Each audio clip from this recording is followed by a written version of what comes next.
Now before we start, I know it's pronounced Swansea. It's just English is not my first language and Swansea is not a name that I come across in my everyday life, so suck it up.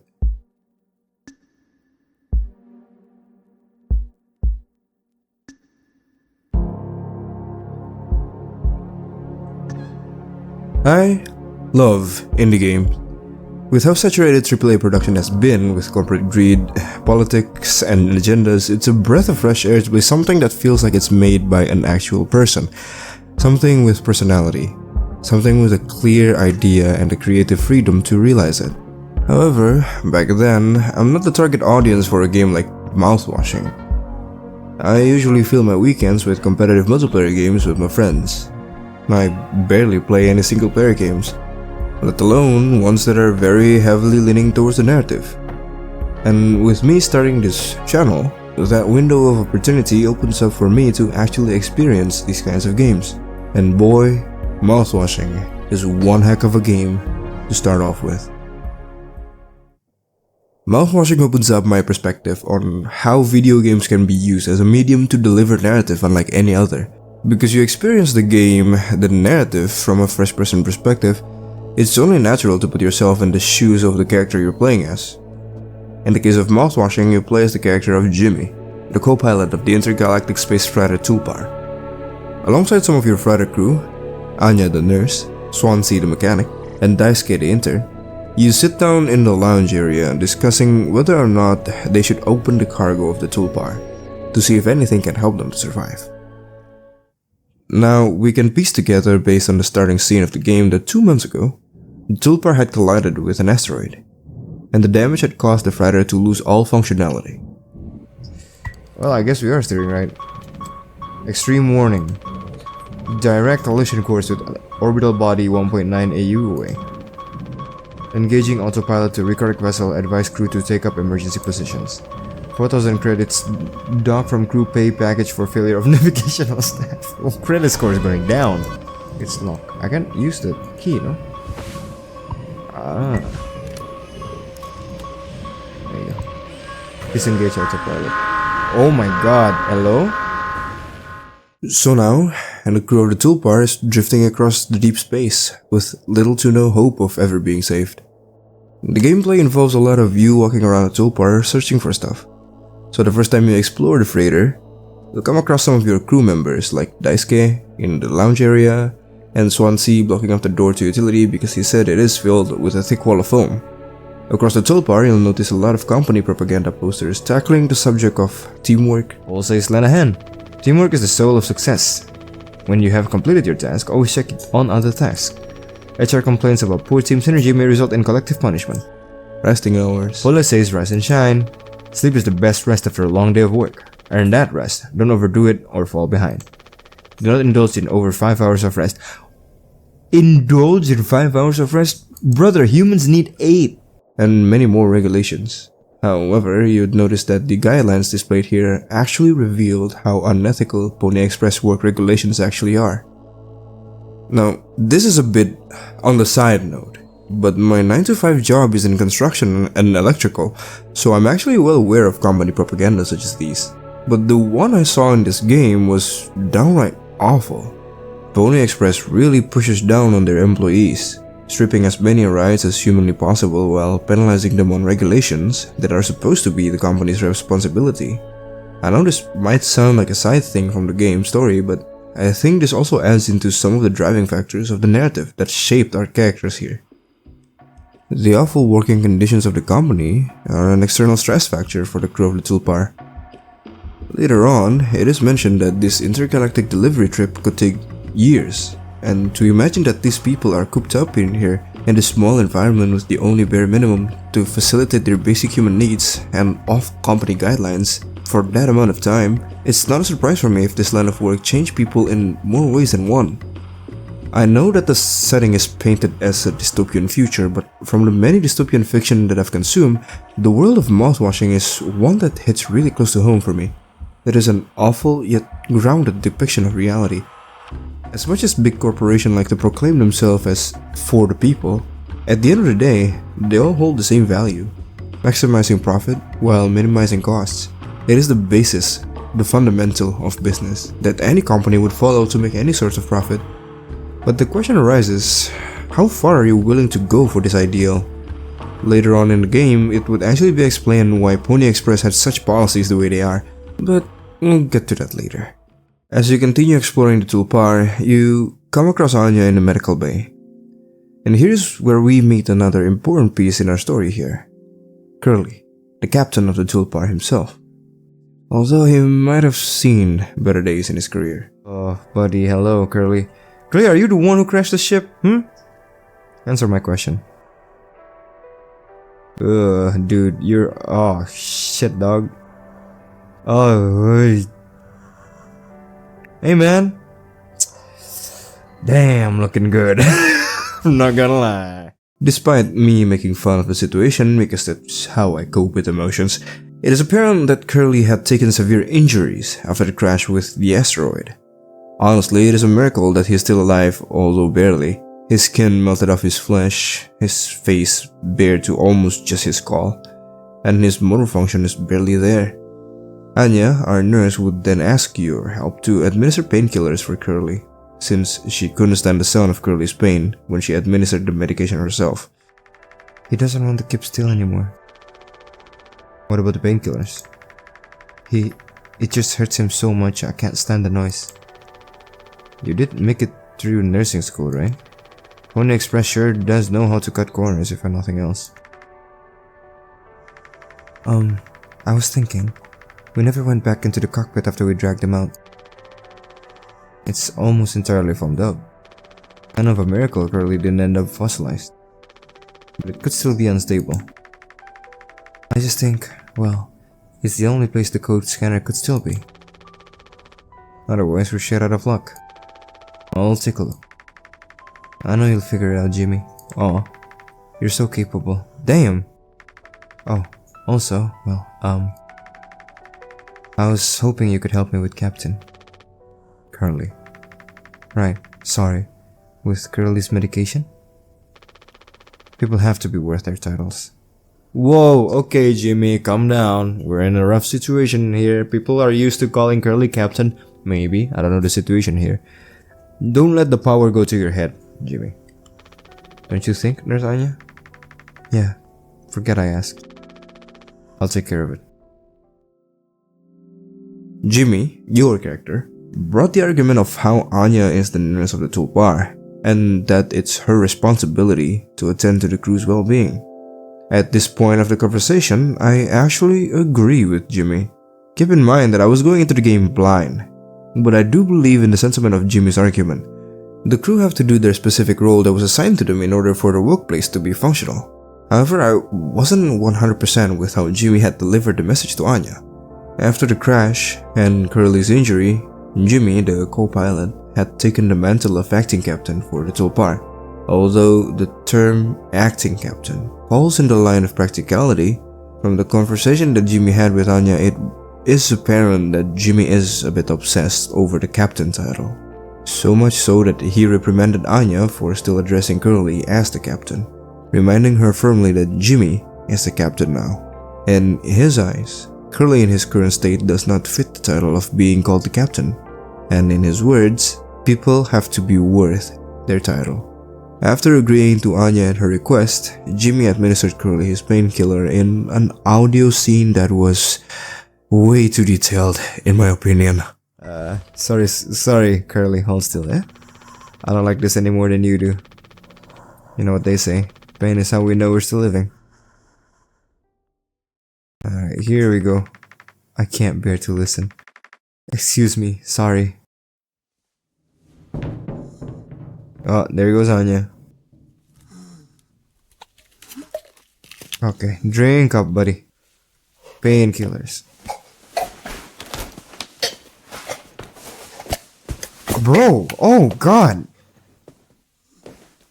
Oh god. Oh man, bad times to have good headphones. Now during the sequence, I'm starting to pick up that there's something wrong with Jimmy. With the way he was a little too worked up about Anya addressing Curly as captain. At first, I thought that this trait of his might be a byproduct of something positive. A flawed character doesn't mean they're bad. It humanizes and grounds them in reality. Something that makes a fictional character much more realistic and believable. Cough, Phase 5 MCU cough cough. And that was my first thought upon seeing Jimmy like this. I thought to myself that maybe this flaw of his is a byproduct of his good traits that we haven't seen. Like being an overachiever that is maybe down on his luck kinda deal. Essentially, I see his earlier flaw as a setup for his character to grow over the course of the narrative. After Anya dashed outside of the medical bay because she can't bear to see Curly in pain like that, you approach her. I thought you were being kind of dramatic with what you did, but at the same time I kinda understand now. That was a whole doozy. There you go. We don't have a whole lot of painkillers left, but you still want to keep. Why do you think he did it? Does it matter? What answer would make you feel any better? I have to believe that our worst moments don't make us monsters, Jim. I have to, even in his case. He tried to take us all down with him, Anya. Oh, so we know that Curly is the one who crashed the ship. Okay. The way I see it, there's two reasons to keep him alive at this point. I guess the important bit is that we all agreed to it, for one reason or another. I'm still feeling nauseous. I need a minute. Well, there she goes. Alright. During her moment of distress like this, the conversation reveals to us that the one who caused the Tulpar's collision was in fact Curly, Tulpar's original captain. Anya was wondering why Curly did what he had done, and Jim responded that Curly must have wanted to bring the rest of the Tulpar crew with him. It's kinda clear to see here that there are pieces of the narrative that we are missing to make out a whole story, so let's continue on for now. Later on, we meet the rest of the Tulpar crew. Anya, Daisuke, and Swansea are waiting for you to open the security door towards the cargo hold, since you have the security scanner now that you are the acting captain. Oh, there's Anya, there's Daisuke, there's Swansea, and everyone is here. Daisuke? What do you guys think we've been shipping? If it's spare parts, maybe me and Swansea can repair the ship and we can get out of here. Right, Swansea? Quit yapping. Damn, dude. Well, get on with it. This is all you. I want it duly noted that I had no involvement in this. Okay. Gotcha. So, we're going to open this for like survival, like to see what's in there, the cargo. Are we doing the right thing? Would it be medicine, food, or water?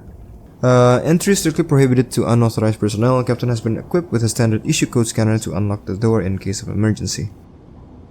I would say that this is as much of an emergency as it is 4517. Gotcha. 4517. God, that's a heavy door. Alright, you guys. This is the cargo. Oh, hello? Game? As the door to the cargo opens to reveal the goods inside, the game kinda... What? The game suddenly cuts to another sequence. Within the next sequence, the game actually shifts a little, as we would then jump back in time to 7 days before the crash, experiencing the story from the narrative lens of the original captain, Curly. From this point onward, the game would constantly jump between Jimmy's and Curly's story from the past and the present, revolving around the crash of the Tulpar. So the chronological order of the story might get jumbled here and there, but no worries.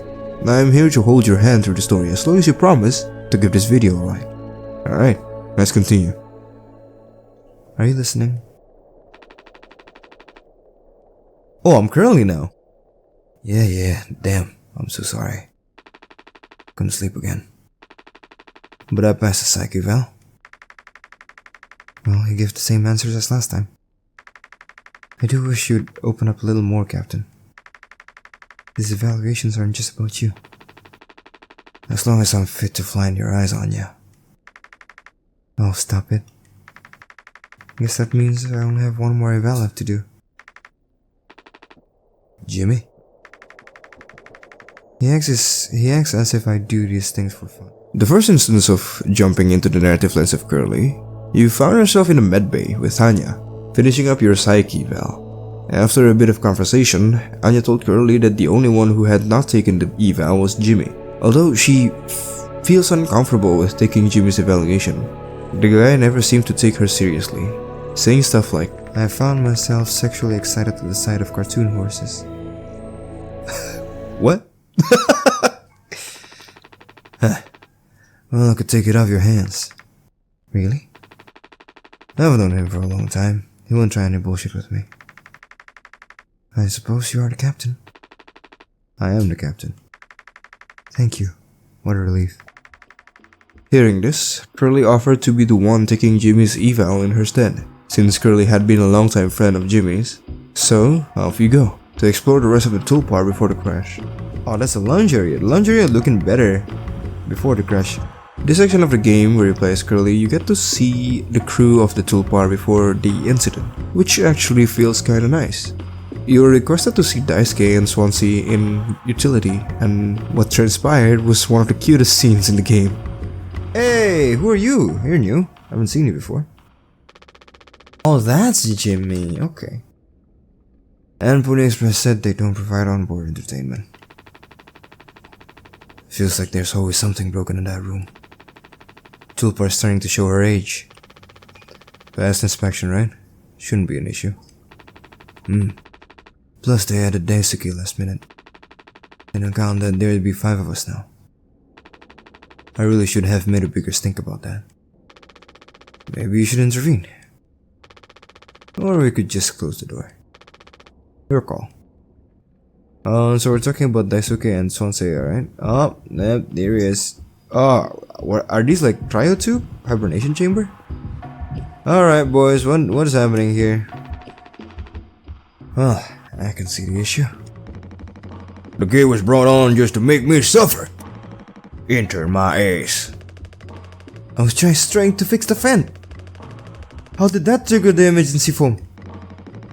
Because you're talented in all the wrong ways. I would have dealt with this, but only you can unlock the axe case.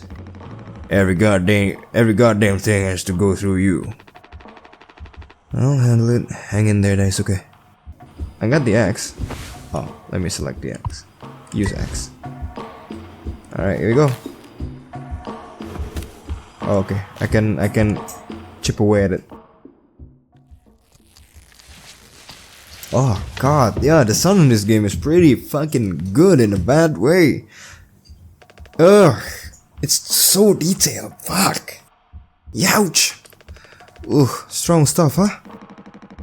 Get it through your goddamn skull. That vein is strictly off limits. Fully fucking collapsed inside. You're looking to get impaled, electrocuted, and cooked? Yeah, but like, you can't fit in there to fix it, right? So I can totally handle it. Captain, give me the axe. Wait. Now, keep in mind what Swansea's warned Daisuke about here. The ventilation being dangerous. It will come in play later on, so for now, let's put a note on that. The next sequence that happened actually threw me off a bit, because this sequence is the first mental or psychological related sequence. Alright you two, stop bickering and start working. Jimmy, damn, hitting me with that pose? Damn, alright. What's up, Jimmy? I take it Anya diagnosed you with being sane then? Yes, tough to censor, but it's what keeps me on my toes. As I said, I'd do yours. I want to hear all about those cartoon horses. Is it something you were born with or recent developed? Alright, shut up. Let's go to the cockpit. Alright. I'm not sure what Jimmy's position is. And this is the cockpit. Actually, I haven't been through this one. Is this a fake door? Real fake door? Alright.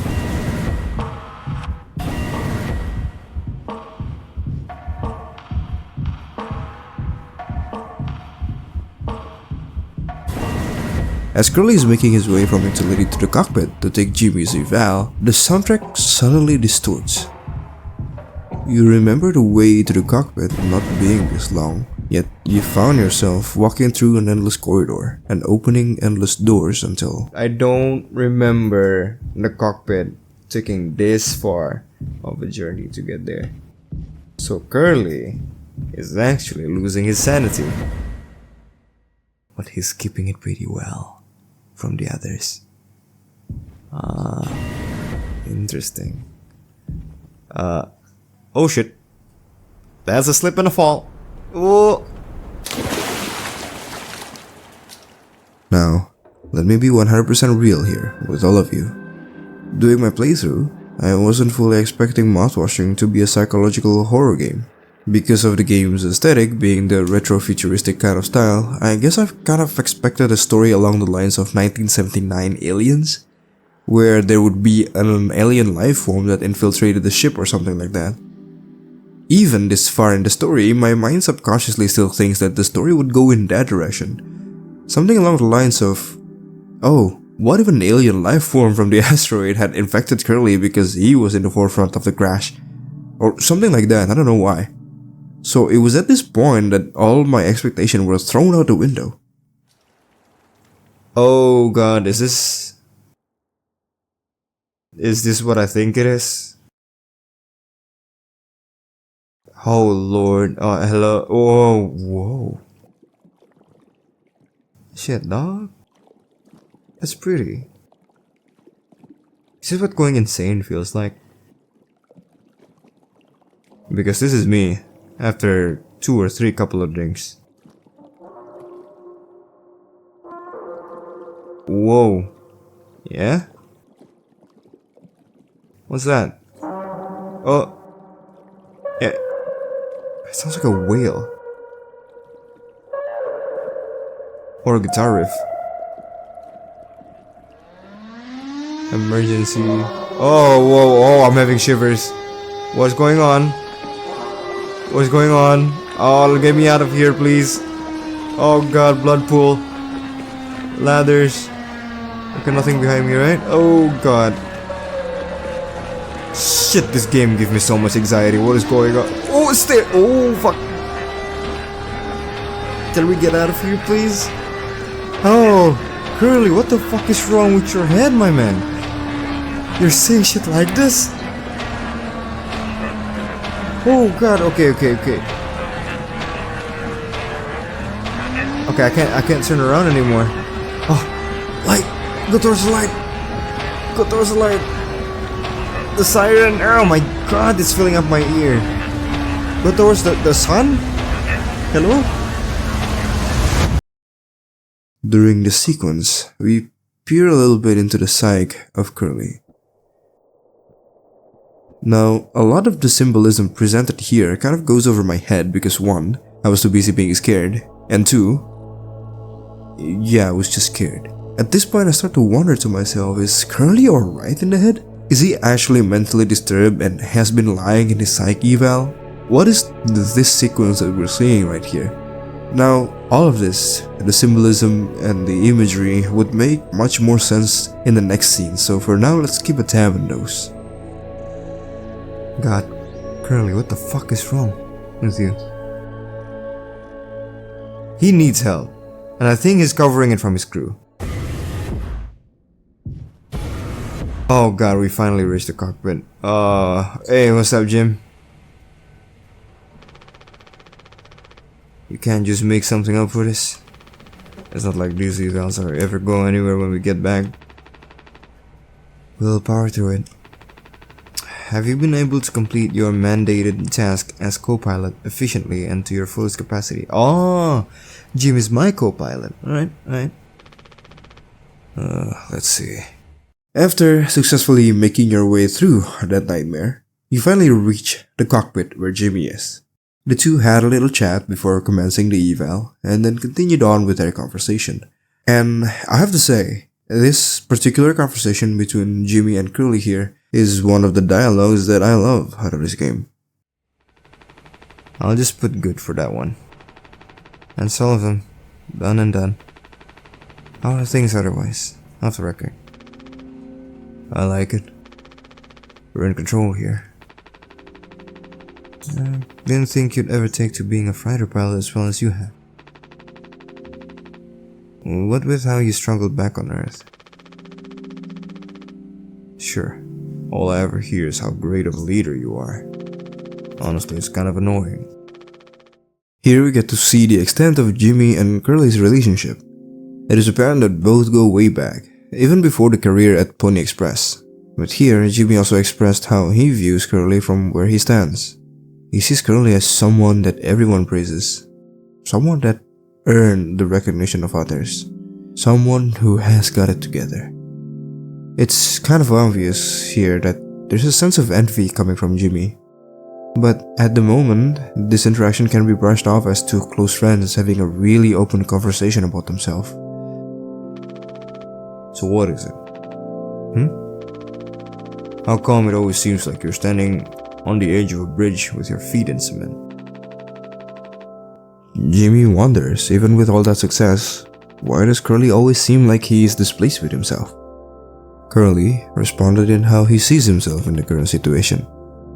He told Jimmy that after he made it in this career path of his, after he climbed up high in the corporate ladder as a long-haul space fighter pilot, he started to question himself if that is really it for him. Is his life figured out already? And now he is contemplating whether he should take the risk and try something new. Hearing this, Jimmy understands what Curly is putting down. I love this, man. I love this so much.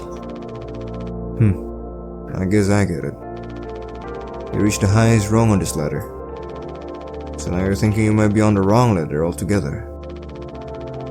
Still a long way down from the top, no matter how you look at it. While I'm still climbing and climbing. Something like that. But hey. You know? I believe in you. Here. On Earth. Doesn't matter. Now, there are many reasons why I love this dialogue so much. One of which is because I resonate with it a lot. I feel what Curly is saying to a degree where I can look back on my past achievement, my career, and see that, yeah, I did wonder about that myself during the highest point of my life. When you reach your highest in certain aspects in life, whether it's in your career, your passion, or other, you start to wonder to yourself whether or not the end goal of this path is what you've been striving for. If the end goal is truly the end that you've wanted, would settling down with this path fulfill you? It's really interesting to think about because when people focus and work hard for something that they want, they get caught up in the chase that they never really ask the question during the process. These kind of thoughts emerges later on at the end of the line when the mind settles and the effort pays off. I love this dialogue. It feels so human, and the worries that Curly expresses is something that I don't doubt many people have experienced, but it is delivered in such a grounded way. Just two individuals, one struggling to climb and the other wonders if he made the right climb in the first place. It's so good. And there's plenty of more where that came from. But continuing on, this lovely conversation was cut short due to a notice coming from the console in the cockpit. Incoming message. Oh no, the big guys themselves. Guess that's my cue. I'll see you later. Okay. So I am sensing a bit of jealousy coming from Jimmy to Curly, but oh, looks like Curly have access to news from the corporate ladder. Saying it had received a message straight from the higher-ups of Pony Express. Jimmy excuses himself while Curly reads on the message that was received. It was not immediately revealed what the message was, so we are going to go back to that later. Cutting back to Jimmy, 2 months after the crash. 2 months after the crash. Holy fuck. Alright, so we're back as Jimmy. This is mouthwash? Unfucking believable.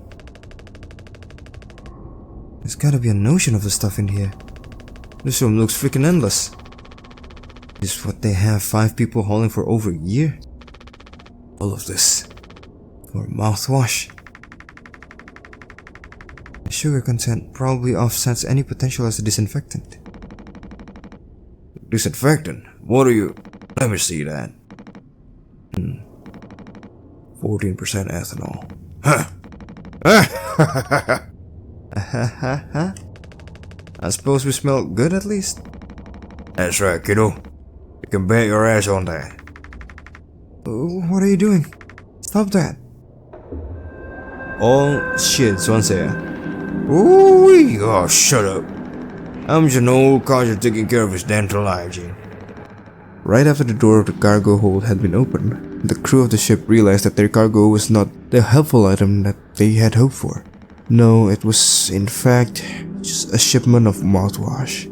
Lots and lots of mouthwash. This brought despair to Anya, as she was actually hoping for something at least they can use to survive, like food, water, or medicine. Swansea, seeing the bright side of the situation, decided to end his sobriety streak by consuming the mouthwash directly, because of the ethanol content within it. And Daisuke was just confused. No worries, man, we've all been there. Now, I saw a lot of people within the fandom theorizing on how the cargo of mouthwash can be a symbolism for a deeper narrative. While that could be true, I personally would beg to differ. You see, mouthwashing can be very subtle, but very deliberate when it comes to telling its own story. I'll elaborate more on mouthwashing's subtle messages later on. However, I tend to believe that on the subject of the cargo itself, there's no underlying message to it. There's no hidden meaning, there's no subtext, there's no deliberate narrative, because sometimes things just happen just because.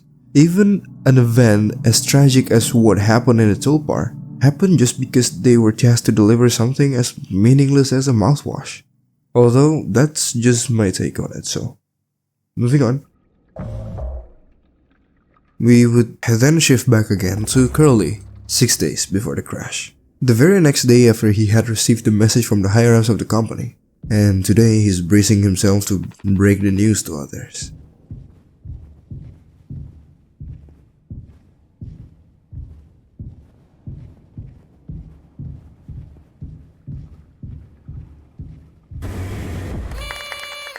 Oh shit, it's my birthday! Surprise. Surprise! Look at your face! Gotcha! Cheers. This is honestly really cute. It's a peek behind the tragedy of what the crew of Tulpar once were. How they were like as per usual, even in the struggle of a job, as crummy of an environment they're in. They were human, who had connection with one another. Daisuke was hyped for the celebration. Could you sneak an extra packet of sweetener in there? Just kidding. Maybe? Nah, totally kidding. Unless? Daisuke. Swansea was looking forward to the cake. Anya was poking fun at Swansea. I think you need to use the code scanner? They're really getting a lot of mileage out of that thing, huh? You know how it is. Pony Express being either cheap or lazy. Usually both, no? Yeah, true. Corporate.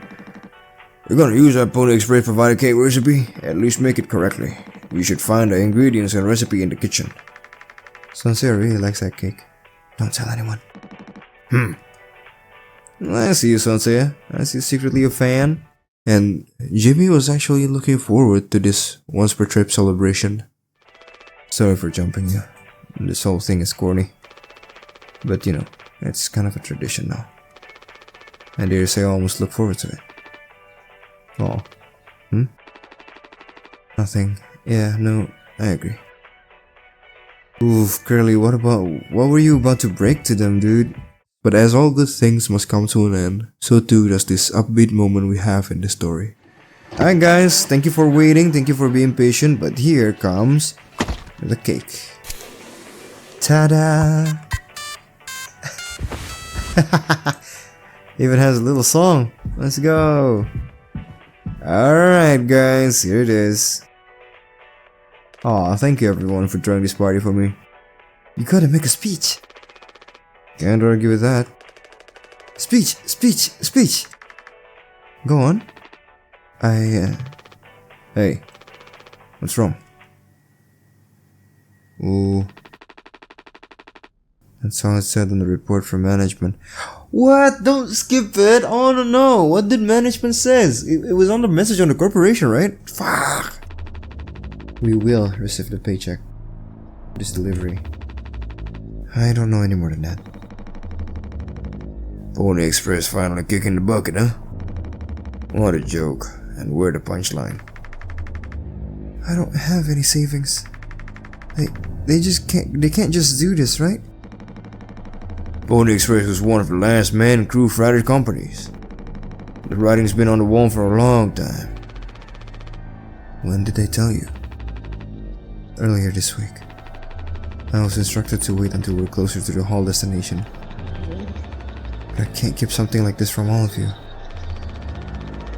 So I guess you got what you wanted. Without the guilt. Jim, if I had known, I can go back to my, how'd you put it, struggle of life. Anya never got into medical school because she's, well, let's be real. And how many employment years Swansea got left in him? Daisuke will be fine. Mommy and Daddy have him covered, so there's that at least. But you, headed for bigger and better, right? I'm just working on my life being a place I don't have to fucking escape. That's what I was trying to tell you, nothing more. We're the ones you're trying to escape. Leave the dead behind now and that your boots are clean. That's not what I meant. It is what you meant. You just couldn't frame it to yourself in a way that kept you as the hero. Abandon the crew but remain the model captain. Unbelievable. What am I supposed to do? Let's have some fucking cake, hmm? Props to the Twilight crews for off the tulpa. Props to our captain and his new prospects. And the cheerful atmosphere dissipates. The news Curly had brought was that this trip is the last trip for the crew, for the company is having a massive layoff due to bankruptcy. And I think the main reason for Pony Express to go out of business is because of one thing: competitors.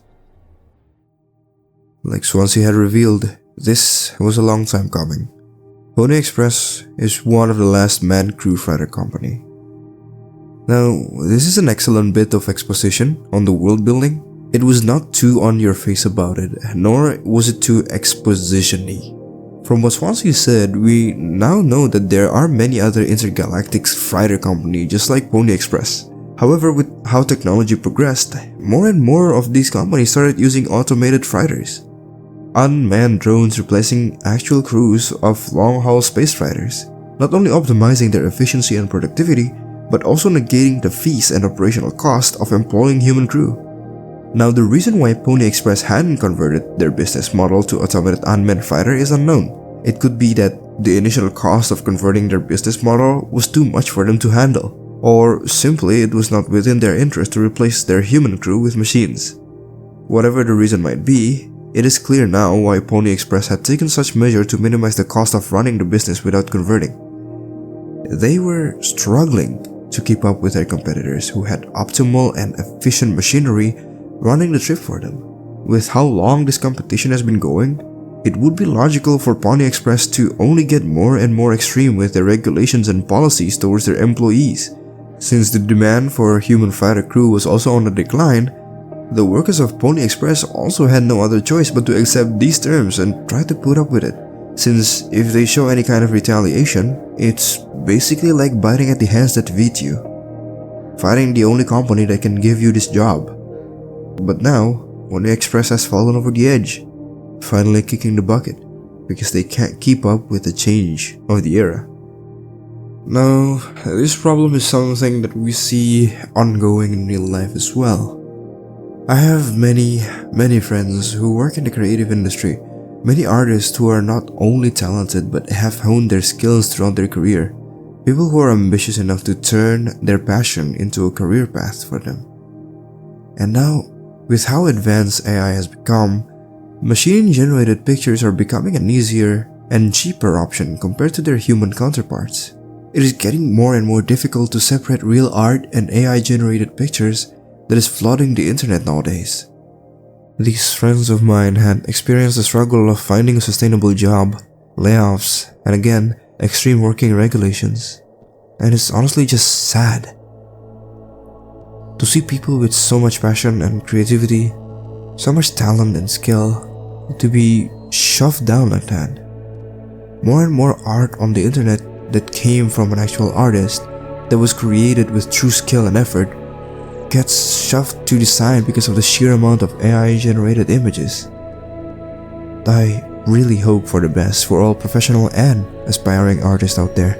Stay true to your craft. No matter how tough the fight might be, real ones can see that your art has passion and hard work in it.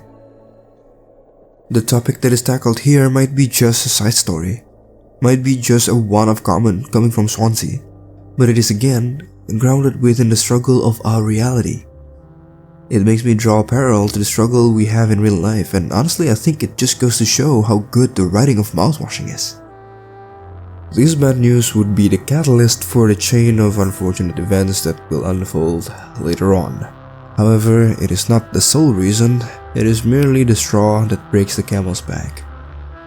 With how Jimmy had put it, it can almost be seen as Curly leaving the rest of the Tulpar crew to fall while he jumps the boat to another career path. Now, this argument makes sense coming from Jimmy with the context of the conversation the two had previously during Jimmy's psych eval.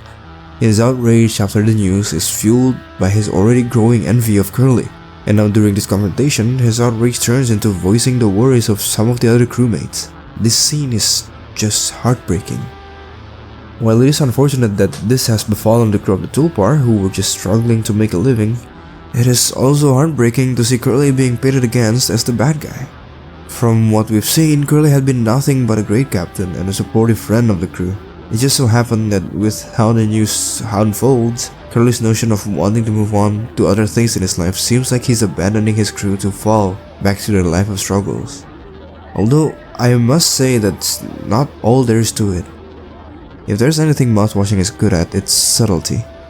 Although I may have not caught it during my playthrough, looking back at it now, I did notice a few flaws of Curly's, and how this whole situation could have been handled differently so that it wouldn't turn out for the worse. But we'll get to that later. After having the most depressing birthday surprise, we got back to Jimmy's lens 3 months later, after the crash. Okay, we're going into time skip after time skip. God, I can see why Jimmy have a distaste for Curly, but Jimmy! It is not Curly's fault. Curly's also trying his best. Don't envy him for... okay. Don't be envying on him, dude. Hey Curly, what's up, man? Well, once these are out, we'll have nothing to keep him quiet. Okay. Hey, man, feeling it again? Why you moan like that, dude? I don't know if he's been giving his medicine yet. Fine, Anya. Okay. You awaken from your sleep because of the sound of Curly's agony. It seems like the effect of his painkiller is running out, and so you set out to see Anya.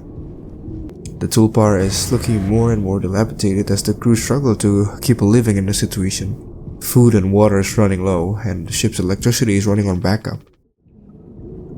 After looking around, you find Anya and Swansea having a conversation in the cockpit. Hey, okay, finally found you guys. Hey. No, I understand completely. If that's how it has to be. What's going on here, guys? Oh, it's you. Jimmy, not able to sleep either? It's nighttime.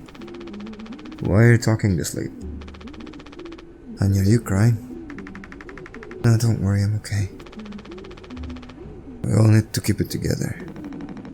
Oh, I'm keeping it together. Don't you worry, Ken. He's making noises again. Oh, no, wait, sorry, that's Jimmy. He's making noises again. Did you give him his meds before, Anya? No, must have slipped my mind. I'm sorry, I'll do it. No, really, I'm perfectly okay. I said I'll do it. Anya seems startled with Jimmy's arrival, and this is something that I failed to notice during my playthrough, even though it's so goddamn obvious. Whatever conversation Anya had with Swansea must have been a heavy one, since Jimmy noticed that Anya was crying before he entered the room. Jimmy decided to administer Curly's painkiller on his own, even when Anya said she's fine with doing it herself. But Jimmy insisted. At this point in the game, it's apparent that everyone is on the edge of their breaking point, especially Jimmy, for the scene that follows is one of the most disturbing things I've experienced in a game. Just a warning for you. Alright. What is up, yo? Hey, Curly. God, okay, calm down. Okay, let me open your mouth. Okay. It's painkillers. Come on, stop with the noise. Damn. I know what everyone is thinking. The way they look at me. What could I even say? And then, what would she do? Damn it. Here we are now, me in the driver's seat. Thanks for that. Open up. I hope this makes you feel fucking better. God, are we doing the noise again? Oh, Lord Almighty. Oh. Oh. Oh, God, stop it, man. Oh, it's so unpleasant to hear. And it's so long too. Just swallow it. Just swallow it, Curly, please, man. If it wasn't obvious right there, I was trying to distance myself emotionally from what was happening in the game. Because again, the scene was a bit too much for me to handle. But that mistake actually makes me miss the point of the scene. I missed the part of that audio being a depiction of Jimmy beating up Curly out of frustration. The action of a disturbed man who had reached his breaking point to lash out his frustration on an already badly injured friend.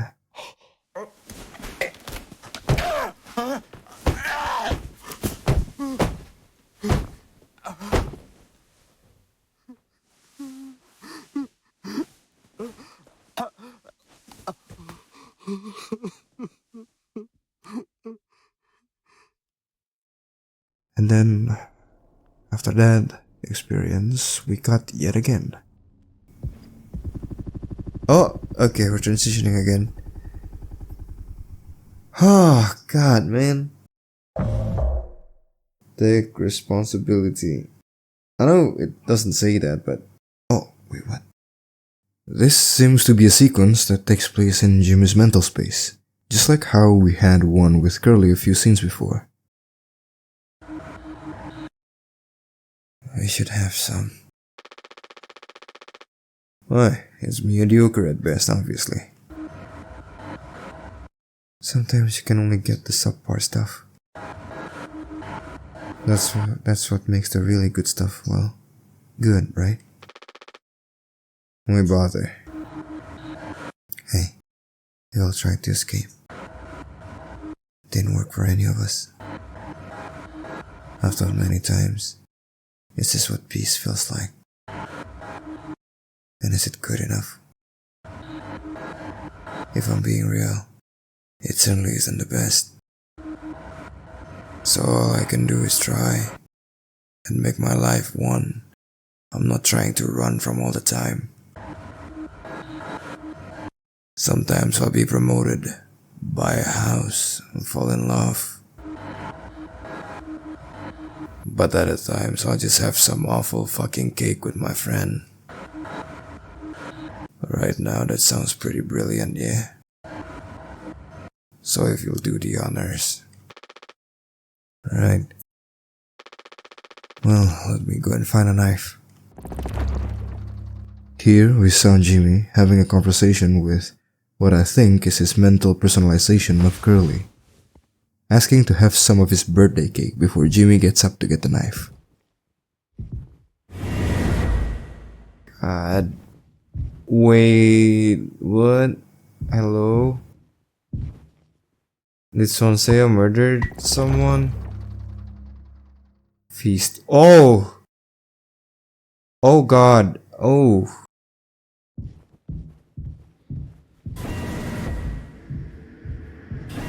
You take the axe from the bloodied cockpit. The objective reads, Feast.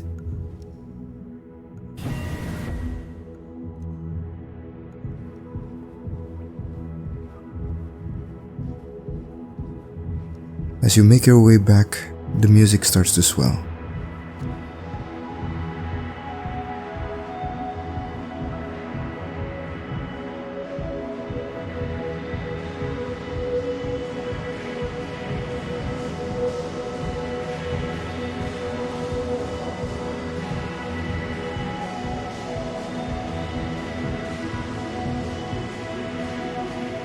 Until you reach the lounge area to see.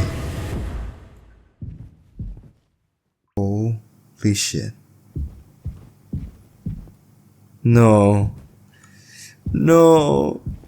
Curly. You're the birthday cake all along. Shit, man.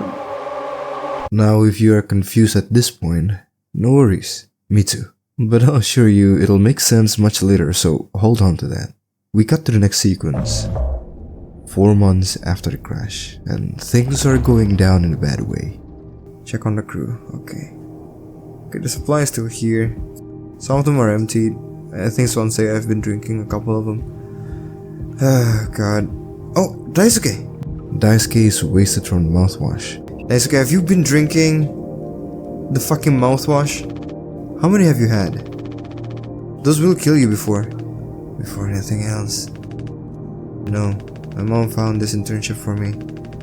Such a slacker, she said. I don't know. I just never knew what I wanted to be. Never was good at anything. So I'll screw up. We're not done yet, Daisuke. I just hope she doesn't blame herself. Aww. Please, just take it. I don't want to look at this stuff anymore. Daisuke is a good kid. Just a bit down on luck. Alright.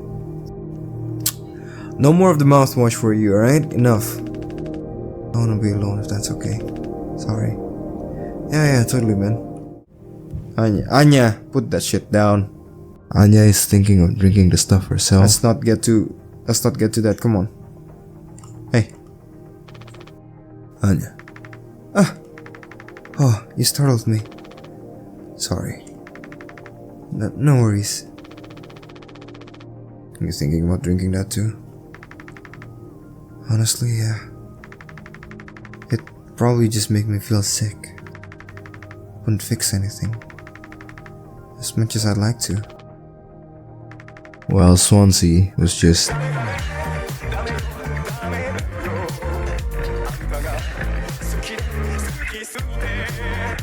He low-key kinda killing it though, not gonna lie. Anya would later make a request for Jimmy to get some more medicine that is covered in the foam. We store some in a storage locker in the hallway. Why haven't you brought this up earlier? It was foamed up. I didn't think it was possible to reach it. But I've been estimating the position of the foam. I think the medicine depot locker isn't too far into the mess of it. So we could try to break it down. One strike too many on a weak spot, and we'll all get sucked into space. I think it's worth the risk. If nothing else, it's an excuse to get Swansea to hand over the axe. Break the foam. Alright, so... First thing first, gotta get the axe from Swansea. Right, dude, you've been having too much fun with that fucking thing. Give it back. Jimbo! El Capitano, the man with the plan. You done? I need that. This whole thing, this was entrusted to me by our previous tragically inclined leader. Big responsibility. But you know all about that, huh? I'm going to try and get some more painkillers. Do something useful, you know. Oh, I heard all about it. You're looking to pull the plug on this party early. I'm trying to save us. Take matters into your own hands, eh? Be my guest. Swansea, let's not do something rash. Oh god. Everybody's going insane.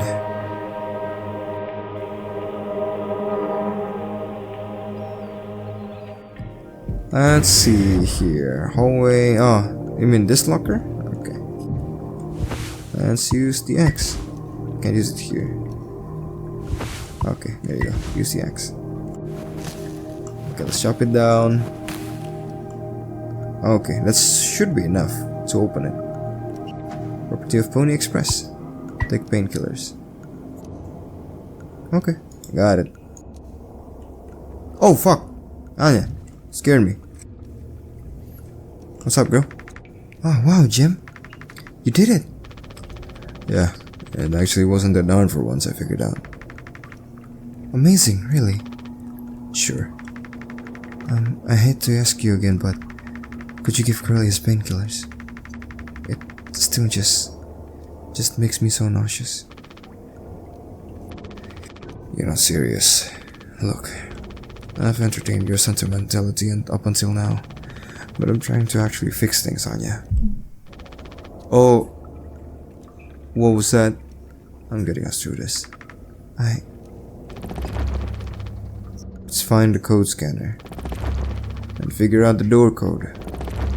Get the axe, chop up the phone, but not too much, and best of all, give Curly his fucking medicine. Well, I'm bearing it. I have to. Because the captain has to take the fucking responsibility on this goddamn ship. I'm sorry. I didn't mean to. Go make sure Daisuke doesn't choke on his own vomit. No, I can't. I'll take care of it, Anya. I always do. Jimmy, see, like, first you take it upon yourself to be the acting captain, because fucking Curly is hurt, and you get all power hungry. No, you get all crazy in power because of your jealousy from Curly, and now you feel the responsibility burdening, like weighing on your shoulder. It's not as fun, huh? Well said, Baskuro. Jimmy here realized that having the title of captain is not as Gucci as it cracked up to be.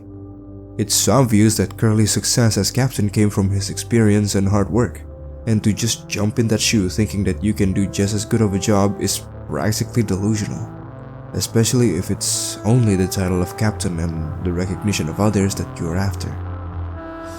Not as fun. Hey, what's up? You're not even making much noises now. Why do I need to give painkillers? Let's give painkillers. I don't think I understood the pressure you were under before. Fuck. And you tried to tell me. Our worst moments don't make us monsters, huh? You're a good captain, Curly. And you'll be one again. I'll get us both through this. Okay. Seems like Jimmy is coming to his senses. Rude awakening. Being a captain is not as dreamy as it is, huh? Oh god. Every time it's Curly's medicine time.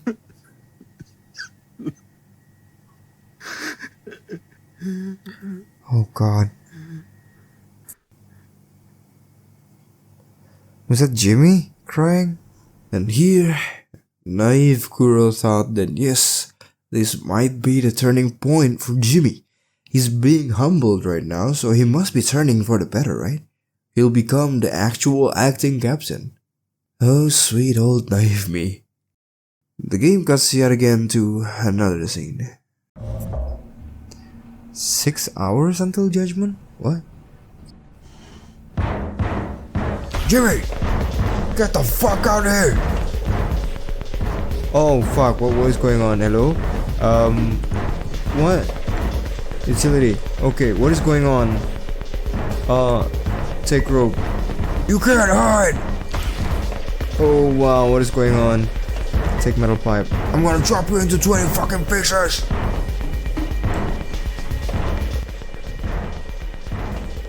Something is going down, and it's going down violently. Jimmy hiding in the cockpit while Swansea banging at the door before suddenly breaking it down and abruptly changing the scene yet again. I know at this point the game feels jumpy. Imagine how it was for me when I was playing it. Anyway, we cut to a sequence with a dialogue between Anya and Curly in the lounge during nighttime, and this conversation was just beautiful. You doing okay? Yeah, can't sleep.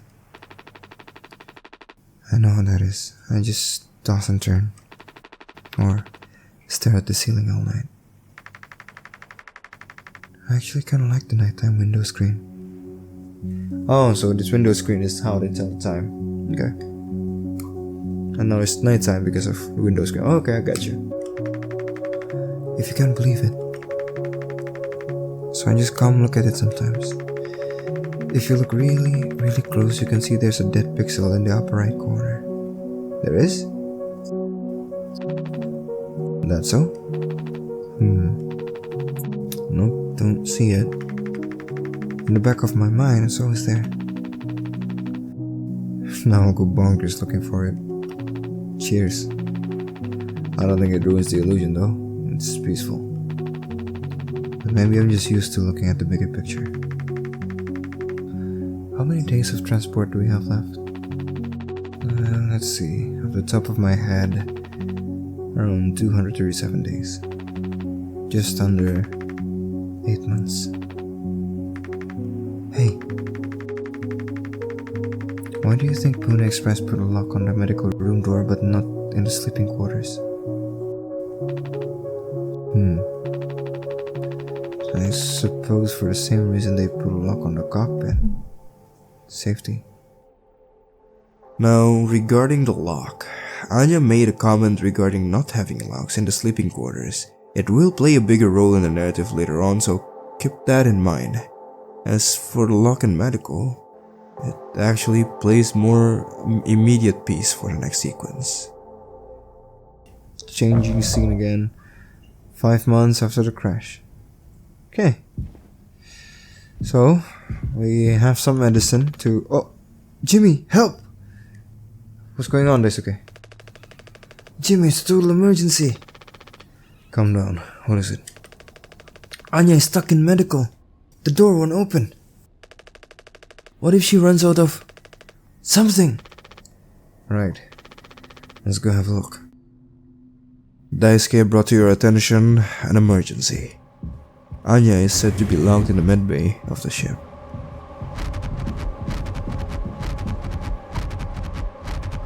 Hello? Anya, I brought Jimmy. We're here to rescue you. Don't worry. Don't panic. Daisuke, I think you're panicking. Hey, heard the lock's broken. Hey Anya, can you hear me? Yeah, I can hear you, Jimmy. Hold on. The rest of our medicine stash is in there too. Damn, this could be sad. This could be bad. Did you trying to really put your back into it? Any wrenches lying around? How heavy is the medkit? Anya, is the door stuck? No. Huh? What do you mean? Look, we're all stressed. But you can't go breaking down at every little hardship. Open the damn door. You were right. You were right all along. I should have done this from the beginning. I always believed that our worst moments didn't define us. Didn't make us beyond repair. You think I wanted this either? Make no mistake. This isn't my worst moment. Far from it. It's the best decision I'll ever make. Open the door. I'll take care of it. Anya! What does that mean? Curly is still in there with her, right? Yeah. You don't think... Daisuke. You and Swansea knows the internal of the ship better than anyone. There's absolutely no other way into medical. Well... Swansea said it was strictly off limits. Like super mega not allowed above all else. The utility room. That busted van in there loops into medical. But I mean, technically a person could totally fit through it. If that's the only way, we'll make it work. You listening, Anya? Fine. Come on, Daisuke. After discovering that Anya had locked herself in the medbay, and fearing that she might do something worse, Jimmy and Daisuke concocted a plan to get inside the medbay through the ventilation opening in utility. However, as we all know, this whole time after the crash, Swansea was guarding the utility room safe so that no one could enter. Now, here I realized that Swansea really kept the room of utility shut tight after the crash. The only time we ever entered utility was before the crash, as clearly in the previous sequence. Now, it might be just this old man clinging to the last bit of control he had in the ship, but I do beg to differ. We'll get to that later on. And so, with the hard-headed Swansea not letting anyone pass the utility, Jimmy and Daisuke had to come up with another plan. As we transition into another sequence, we catch a glimpse of what the aftermath of that plan would turn out like. Don't do anything. Stop. I can't fix this. Why do you keep fucking saying that? Are you hearing yourself? I'm sorry. We still have disinfectant, right? The one from the extra medical stash? Get it now. The cocktail. The cocktail? What are you blabbering about? That was your fault. You would never have. I had no choice. You useless, you goddamn fucking idiot. There has to be something else. 8 hours before judgment. Just 2 hours before the previous judgment sequence, where Swansea was hunting us down with an axe, breaking the window.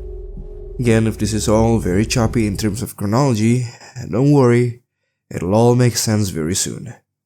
A jarring scene of Daisuke, my sweet baby boy, bleeding out from an injury. So you went and looked for a disinfectant. The first thought that comes to mind was the medbay. However, there's a bit of an anomaly as you arrive there. Is it still... What the fuck is going on? Hello? God, why can't I see that part of the room? I'm already looking in here. At least try to make yourself useful. God damn it. Okay, shit. What is going on in medical? Ooh, please. Oh, God. Whatever was in the medbay just now, Jimmy is blocking it out from his perception. It's as if he's mentally blocking the imagery to be just blurred into the rest of his peripheral vision. Now, as for what that is, it'll be soon revealed, so let's get back to looking for the disinfectant for Daisuke. Oh, is there a graveyard here? Huh? At the entrance of the cargo, where the door should be, there is a tombstone there. A tombstone with a pink flower on it, reminiscent of Daisuke's Hawaiian shirt. As you take out your code scanner, you see trails of blood that lead into the cargo hold. However, the room is not quite what you remembered it to be. Shit. Okay. The storage room is not this huge last time I checked. Now, even when I think this depiction is still an exaggeration of it, I did understand what kind of experience the game wanted to portray to the player. Jimmy right now is stressed out. Anxiety is pushed through the roof as he is pressured by the situation and the time constraints of his own action. Finding your way to what used to be a simple cargo hold now feels like the stretch of a maze. The path is winding and confusing because the mind is occupied with many other things. Excuse me, I'm Jimmy, the captain. I'm here to get some disinfectant for Daisuke is dying right now. Can I have some, please? Okay. Be quiet. Oh, sure. After descending the staircase that symbolizes Jimmy's spiral into madness, you find yourself in the cargo room, although not alone. What is that? What is that? A blind beast, aimless and restless, you can run from it.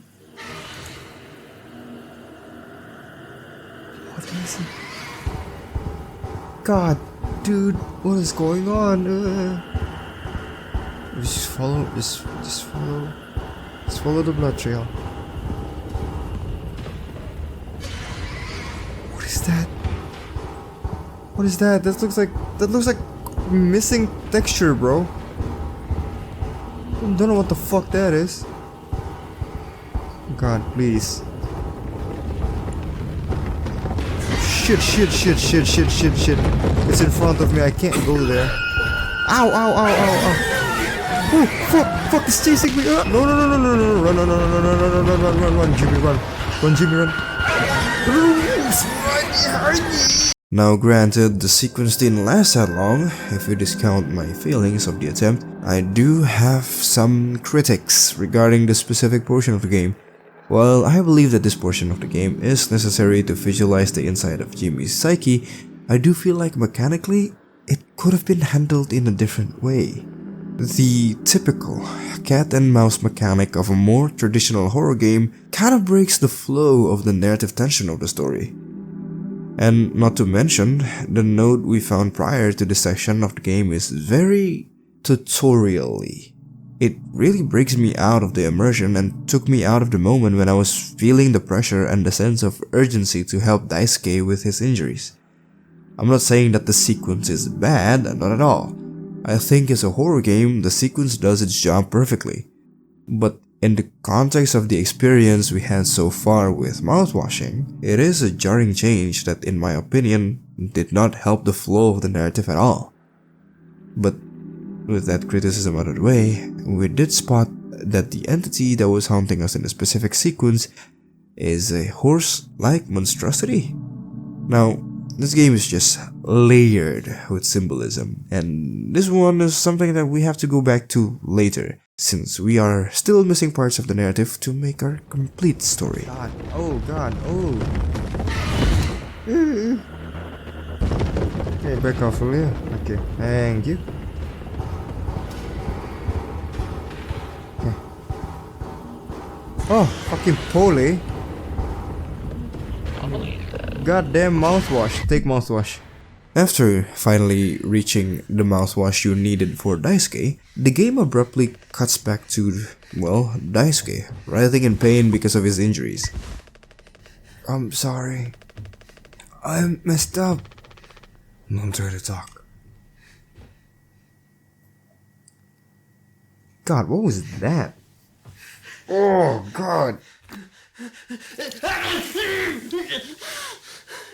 And just like that, with the mouthwash that we grabbed from the cargo hold, we poured it over his injuries, completely forgetting what Anya said about the goddamn sugar content. Daisuke wails in pain, and honestly, it was too much to hear, and fortunately the game cuts yet again to another sequence.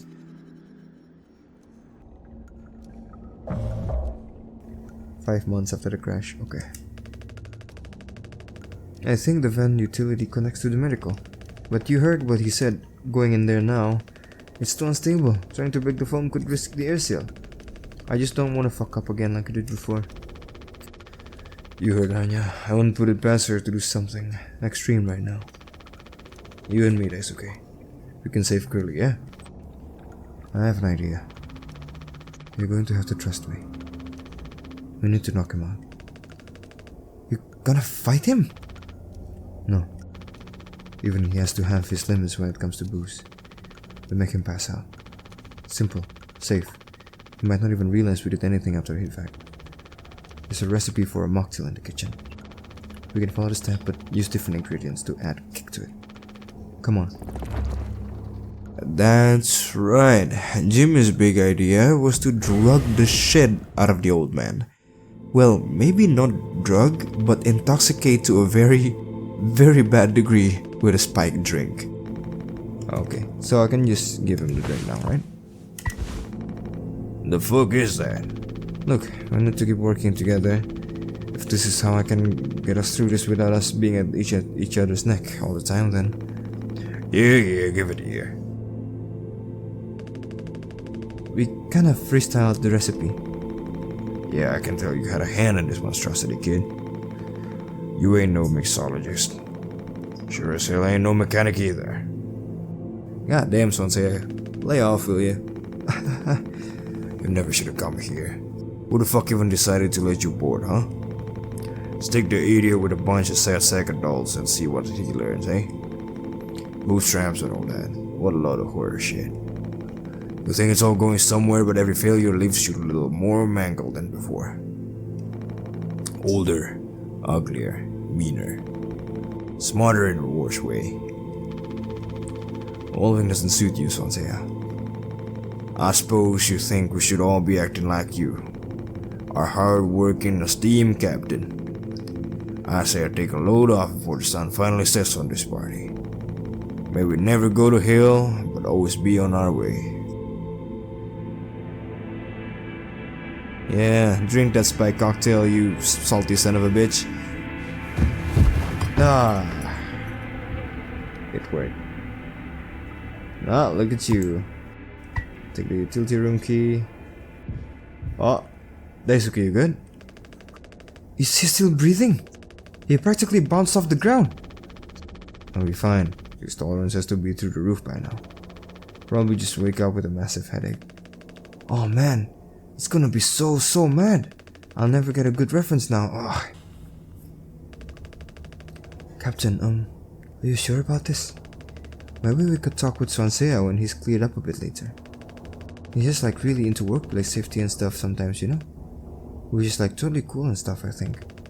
He told me, it's time to be brave, Daisuke. Curly and Anya are counting on us.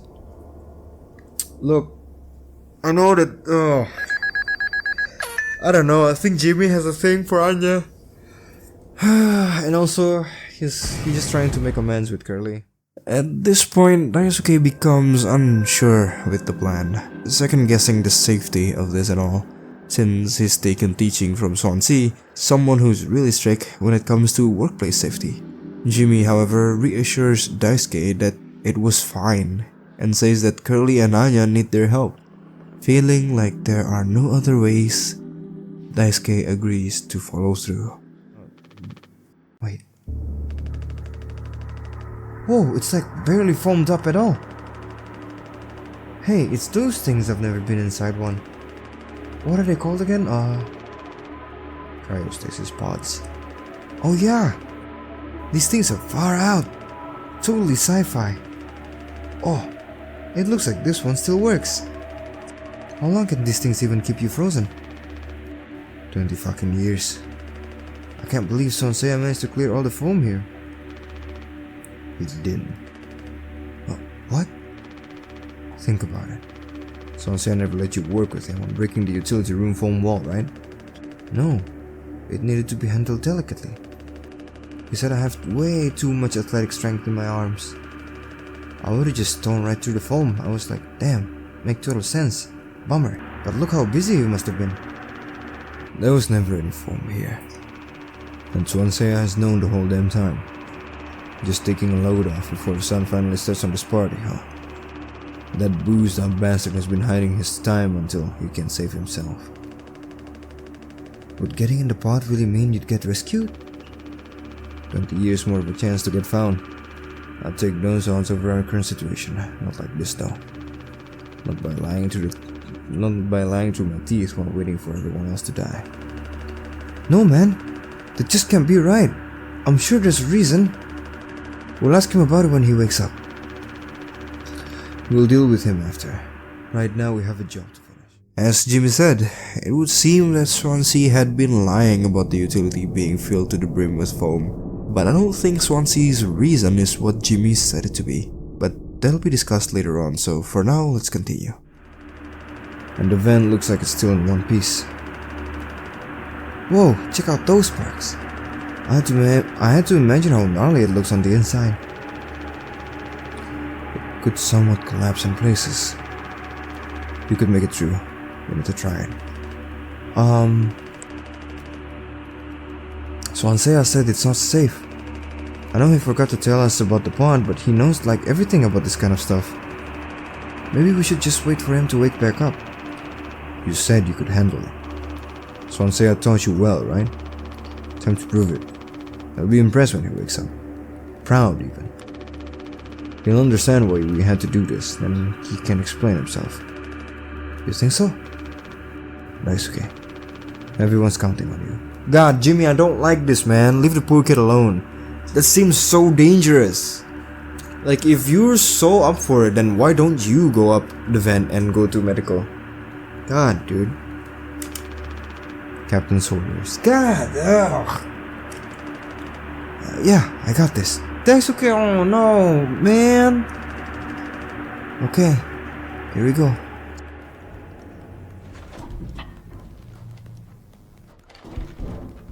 That's okay. Please be careful, dude. Oh god, Jimmy.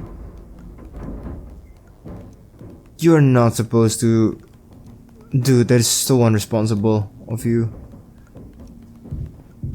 Irresponsible. Oh, fuck, dude. Daisuke, are you okay?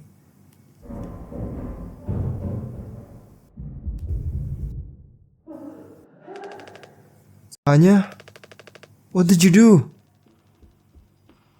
This is the part of the game where I go, oh! Oh, so it's like that. I underestimated how much of a piece of shit Jimmy is. From here on out, Kuro will curse a whole lot, so yeah, bear with it. Motherfucker had taken the mantle of the acting captain, but never act like one. He shoved his new captain title around everyone's face to get the semblance of respect he wanted, just like how people treated Curly with admiration and respect. The fucker got the balls to reprimand Anya about how people have to be worth their title, while he's here manipulating Daisuke, gaslighting him into doing something that ended up injuring the poor kid because the little chicken shit was so fucking scared to do it himself, to actually take on the mantle of acting captain and be responsible for once. Oh, and this is not even the worst of it, don't worry. Our little shit Jimmy here still has plenty of oopsies to impress us with. The next sequence, we go back to Curly's lands, just one day away from the crash, with an objective that reads, find the gun. Find the gun? Huh? Yeah, things are getting pretty intense, and it shows. Although the reason for Curly's objective of getting the gun wasn't really what I first thought it would be. Oh, speaking of, for fuck's sake, where is it? Us being let go isn't a reason to hurt yourself. Anya, as our nurse, you never got psych evals. I should have thought of that. You could have come to me if you were feeling stressed. What would you have done? Anything. Anything. You, the crew, are all my responsibility. I told you so over and over, yeah? I'm not going to hurt myself. You know the gun is in a safety case I can't open. But I hid the case itself. Tell me where it is. None of this has to be on our performance log. We'll figure it out together. I'm pregnant. Whoa!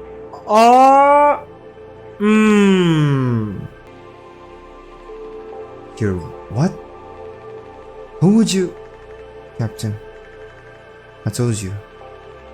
Listen to me. We can fix this. I've known him for a long time. I'll talk to him. I know you'd never give me the gun to protect myself, so the least I can do is make sure he never gets it either. If there's anything Mouthwashing is good at, it's subtlety. In fact, it was so subtle that I'm embarrassed to admit the fact that during my initial Let's Play, I missed a crucial point within the conversation. It was only during editing when my mind was not preoccupied with playing the game while making commentary that I noticed what I missed. Jimmy's sexual assault on Anya.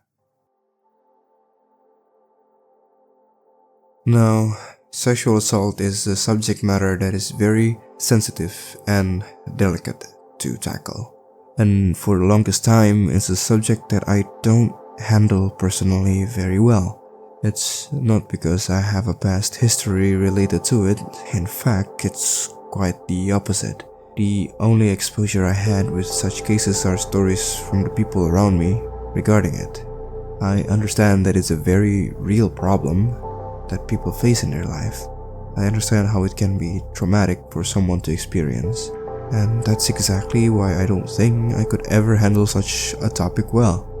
I'm afraid that my limited understanding and insight would only impact others negatively if I actively partake in any discussion regarding it. I'm not a person with a delicate approach to things. If anything, my approach to life has always been more of a hammer than a scalpel. So I know that this kind of nuanced subject is something that I can't handle the way I'm used to. So instead of actively partaking in the conversation whenever the subject arises, I would only listen. Now in the game, when Anya said she was pregnant, my first thought was that it was consensual. It never occurred to me that Jimmy forced himself on Anya because I don't think my mind would go there. It was only after I finished the game and rewatching it through editing that I realized, just like in real life, the truth of the story is much more tragic. With how Anya behaved around Jimmy, the private conversation she had with Swansea in the cockpit, hiding her tears, and the late night talk she had with Curly in the lounge, asking why there was no lock in the sleeping quarters of the tulpar, I realized that Anya was the sole victim. Jimmy was forcing himself upon her. It really broke my heart to now understand the full scope of the tragedy. And to say that I understand or even comprehend what Anya is going through would be pretentious because I don't. From the start of the game, I've always seen Anya as overly sensitive, but now I can't even begin to imagine how traumatic the experience was and how agonizing it must be to be forced to not only work but live within the same space of someone who had done such a thing to her for an extended period of time. Curly's objective to get the gun was not because he is out to hurt someone. In fact, it was rather the opposite. Curly was afraid that after he broke the news of the layoff, Anya would do something rash. He was worried and wanted to reassure Anya that it is not the end of the road, but knowing that she was pregnant, he too now understands the situation. Curly promised to Anya that he would talk to Jimmy about it, and that is where we end the sequence. Oh, Daisuke. The bleeding won't stop. Just try to stay still, Daisuke. And do a second to think. We can fix this. Hey kid, you hear me? Daisuke. Oh shit, you alright, dude? Hey, stop. Don't move. It's alright, Daisuke, calm down. This line of work, you could never have become like miserable old Swansea. What a tragedy. Decades of holding hands for Pony Express, big mighty bruisers with all his shiny tools. This is where it got me. The good life, huh? I thought you were dumber than a can of paint. Always just chewing my ear off about nothing. Useless ray of goddamn sunshine. Not an A student, career workhorse, or force of ambition. Just a damn good kid trying his best. You could have thought an old fool like me a lot. Oh shit, dog. Close your eyes, Daisuke. No, Swansea, no, don't you fucking dare. You're not killing. No, please, no. Jimmy, you're. Oh, fuck, dude. This is the breaking point of the game. And me too, to be honest. The story is building up its crescendo, and through all this tragedy, the poor kid had to pay the price. Fuck on the face, too. God, dude. Lord, oh. That's okay. You monster. I could have fixed him, Swansea. I have to do everything myself. Why can't any of you just give me some time to fucking think? How do you still not understand? It's over. End of the fucking line. You won't suffer one more second because of your delusions. Unbelievable. Stop pretending. I know all about your plans, Swansea. I went to utility. I saw what you've been hiding down there. Sneaking around with that axe, telling Anya who knows what. Now this? You're making sure you're the one who gets inside that cryopod. I sure did talk to Anya, but it was her telling me all sorts of things instead, wasn't it? Shouldn't Captain go down with his ship?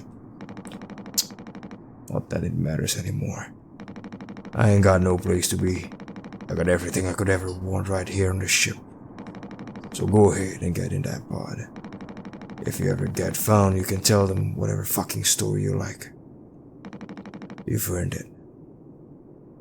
Now, I know in the gameplay I was telling Swansea to stop what he was about to do, but now, with a bit of clarity, I now see that he was only putting Daisuke out of his misery. That there was truly nothing else that they both could have done for the poor guy. It was better for him to die quick than to have to suffer agonizing pain from his injury and dying out slowly. I hate this. I love Daisuke so much. Okay, you guys don't understand. He's the baby boy of the crew. And to have Swansea to be the one that takes his life was just cruel, man. Swansea even said that Daisuke was a ray of sunshine. A ray of sunshine. Can you imagine a grumpy old man saying that about an intern that he seemingly hates so much? And he probably also sees Daisuke as someone that shouldn't waste his potential working in a shitty, crummy space fighter like this. He doesn't want Daisuke to end up like himself. Sorry, I got ahead of myself. We'll get back into it later as we continue on the scene. A new objective has begun for Jimmy to get the gun. Oh shit. Now if Curly's previous objective to get the gun was to prevent someone from being hurt, you know that is a different case for Jimmy. God, it's foamed up everywhere.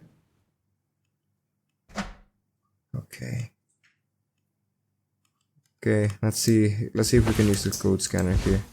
You go to the cockpit to get the code for the gun case. And now head for the medical bay to get the gun itself. Now, do you remember the big graphical blob we encountered when we were looking for disinfectant for Daisuke? Oh, that's what happened.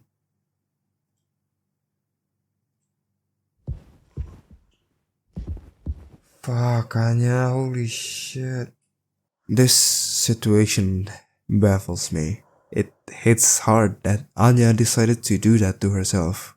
Living in this situation with what she had gone through was far too painful that she can bear it anymore. Jimmy does not comment on it and reaches for the gun case.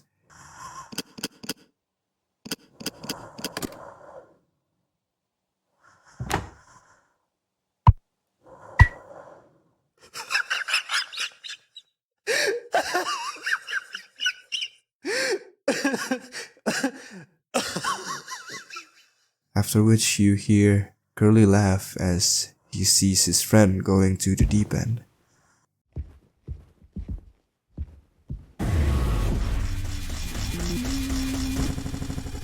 As Swansea charge at Jimmy in rage, the sequence transition to another. 0 days before it crashed. Lord, what the fuck, guys? Oh, this game is so stressful. I can't. I know my commentary might not be as entertaining as my other Let's Play, but fuck, this game is actually like...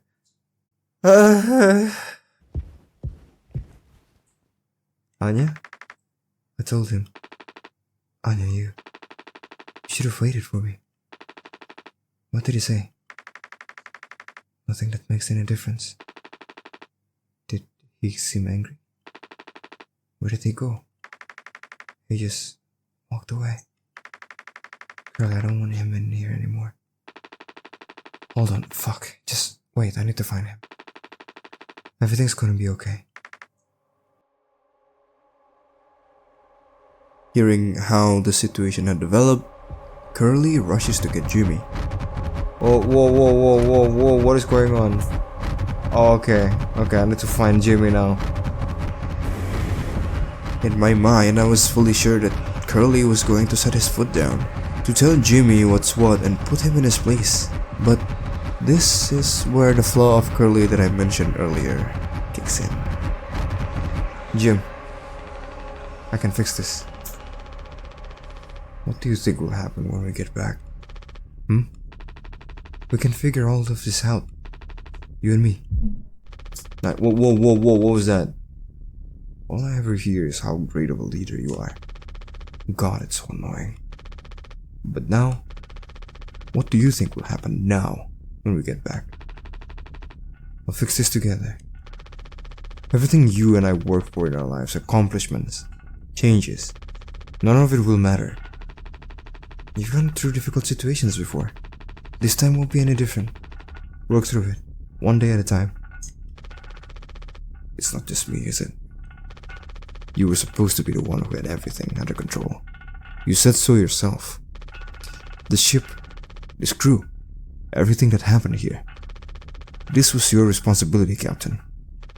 Despite all his wrongdoings, despite his obvious envy towards Curly, despite the trauma, stress, and pain he had inflicted towards Anya, Jimmy turns it around and shoves the blame on Curly. For Curly is the captain that is so great and so well respected by everyone, he should have things under control. Therefore, he should take responsibility for this. And this is where I see the flaw in Curly's character. Curly is a kind man. He wants to be there to help others.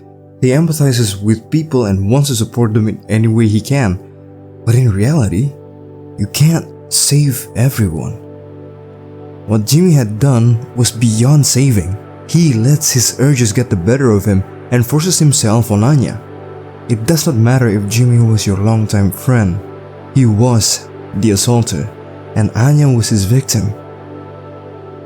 At that moment, Curly needed to set his foot down, stand up for Anya in her stead, and have Jimmy face the consequences of his action. But he didn't. The moment he faced Jimmy, the first thing he said was, "I can fix this."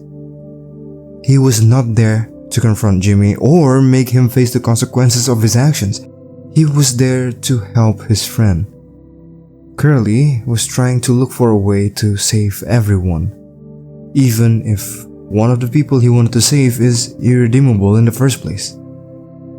Obviously, this resulted in the worst possible outcome for him, letting Jimmy trample over his authority and shift the blame to him. And here we have the biggest reveal of the game. That is what you'll be hearing for the rest of your life. Or this can all be remembered as a tragedy. Despite what must have been the best efforts of its acclaimed captain, the Tulper crew was never found. No one survived to tell the tale. You're standing at the top. Oh, that's Curly? Oh, Curly. Curly looks nice. You're standing at the top. Feet in cement. I get it now. Right? Right.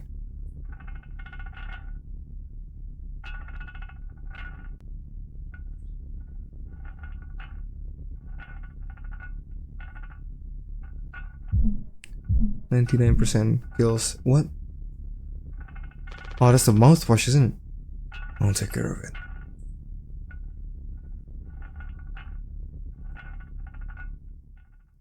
Wait.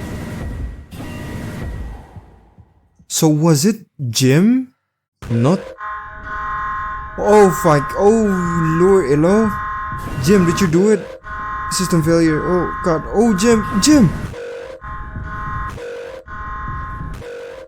Rushing towards the cockpit at the sound of blaring alarm, you found Jimmy curled up deep in himself. Jim, tell me you didn't. I should have. I didn't. What the fuck did you do?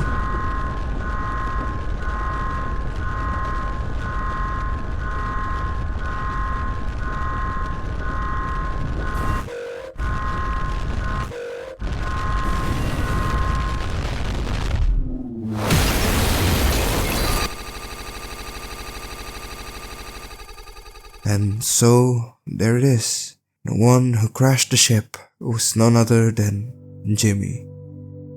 It is beyond me how this man is incapable of owning up to his own actions.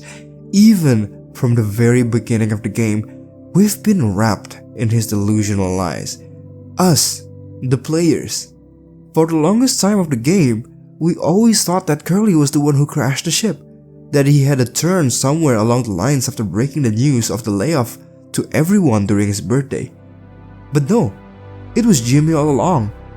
And it brought into perspective of how fucked up it must have been for Curly to have the misfortune of the Tulpar crew blamed on him when he can't even defend himself or bring to the light the truth of what happened. He himself was probably the one that had to suffer the most out of this. He lost all of his motoric function, his flesh exposed because of the burn, basically just living for the sake of feeling pain. All the while, Jimmy is caught up in his delusion of playing the role of captain, seeing his descent into madness as he keeps on avoiding the consequences of his actions that resulted in the death of his crewmates, and worst of all, he still takes it out on Curly by beating the shit out of the injured captain when no one else would see. The character of Mouthwashing are all flawed, but Jimmy is just a piece of shit. 1 hour before judgment. Huh? God, please stop. I can't take it anymore in this game. From this point onwards, the sequences would continue into something that I can only describe as Jimmy's continuous spiral into madness. Oh, Curly. Oh, buddy. Oh, buddy. Oh, buddy. Oh, hey guys, I'm late to the party. Dinner is served. Oh shit, dog. Woohoo! Happy birthday, Captain. This rocks. Here. To Gan Jimbo. Come on, you have to give a speech. Go on, have at it. You better make it good. Hell yeah. Our captain. Captain Jimmy. Oh, what is going on? Why is this so fucked? Why is this so fucked? Get the job done. Oh. Use the knife. No! God, what is going on? What is it? What happened? What happened? Why is it like this? Please! Just go. Just do it. Just do it. No.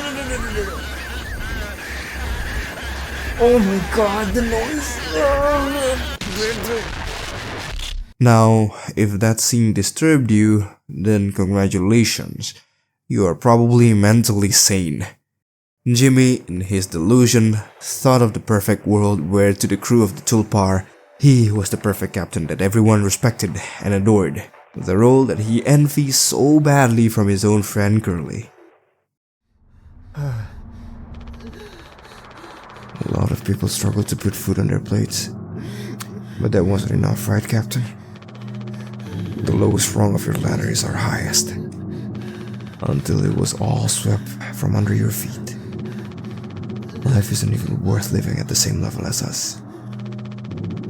And when I forgive you, all of us do. I won't give up on you even like this. I believe in you. We're going to make it through this.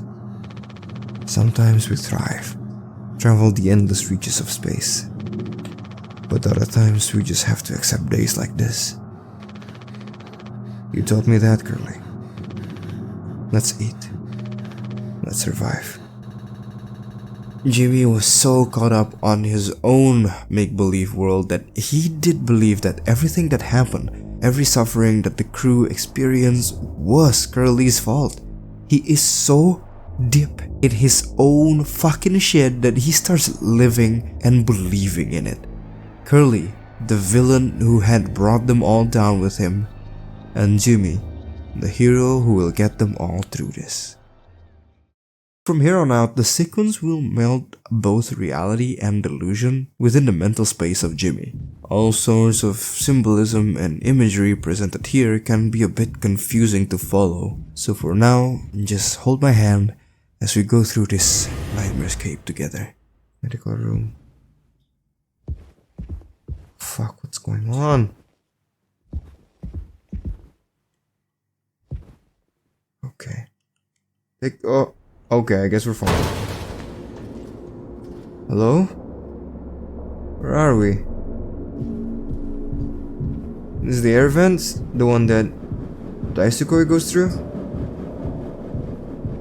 The first sequence, you find yourself in a ventilation system, traveling in darkness. You come across Daisuke, who walks away from you before disappearing from sight, leaving only a pink flower, reminiscent of his Hawaiian shirt. God, what the fuck? That's a beating heart behind the van. God, dude. Please just... God. Oh, there's a note at the end there. At the end of the ventilation shaft, you spot a note that says, "No turning back now." Please no jump scare. This game has been so good without giving me a jump scare, hopefully. Oh. Take responsibility. No turning back now. Okay, so I guess I'm not turning back. Oh, fuck. Walking backwards, does that help? Now this is an interesting mechanic of the game since it incorporates the narrative value into the gameplay itself. The note that says "no turning back now" essentially was a guide that tells you that in order to complete this sequence, you must not turn back. As in, you must trace your steps back while walking backwards. No, that's Daisuke's Game Boy! I think this part symbolizes Jimmy's guilt over Daisuke's death. Like, no matter how you look at it, Daisuke's severe injury was caused by Jimmy manipulating him into doing his bidding of climbing the dangerous ventilation. Even with Swansea dealing the killing blow to end Daisuke's suffering, it was ultimately Jimmy who caused the suffering in the first place. And now the reign of sunshine of the Tulpar is gone, and there's no turning back.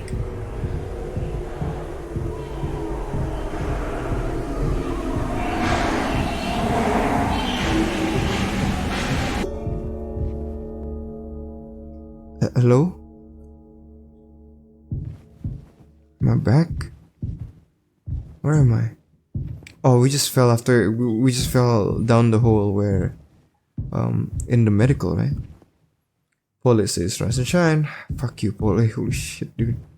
The shit you put through your employee is insane. This is not a staircase, this is a loop now. Okay. Whoa, what is going on? Oh, okay. That's locked. Locked. Oh, what is that? Oh, I'm falling. That almost looks like an eye. Oh shit, please.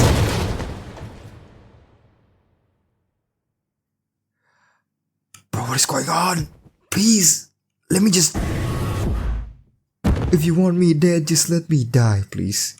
Oh, God, dude, what is this? That's a lot of axe. There's a lot of axe. That's a foam. Oh, God, the sound design in this game is too good! Too dang good! I hate it. I hate it. Okay, come on. Come on, you can do this, Kuro. We got this.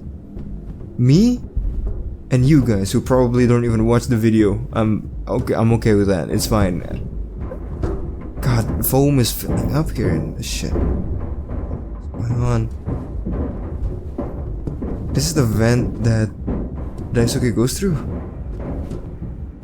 Are we going to finally see what happened to him in the vent?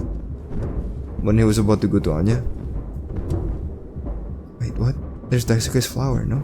After looping the hallway and making your way through another ventilation shaft, you come across another pink flower within the ruins of the vent. Lord! Is that an axe? Calm down, yo. You shit. Okay. And here we have Swansea, tied to a chair with a gun near his feet.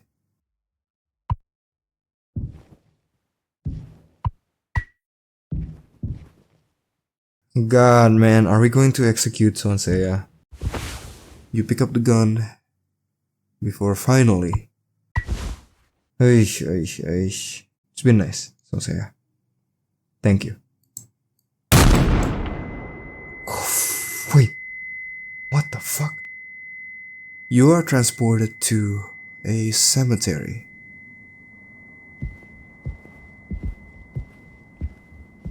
Amongst one of the memorial, you see Daisuke's photo.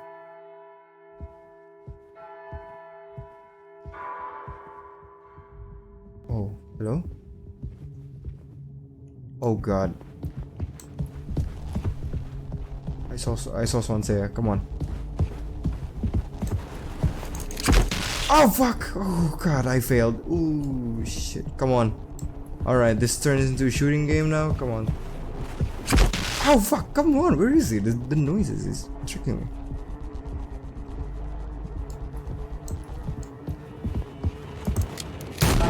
Fuck you, Swansea, back off! In this section of the game, you're stuck in this maze of a cemetery, with Swansea running around trying to get you with that axe of his. Where is he? Come on, bitch. Fuck, he's fast. Swansea, why are you so fast for your age?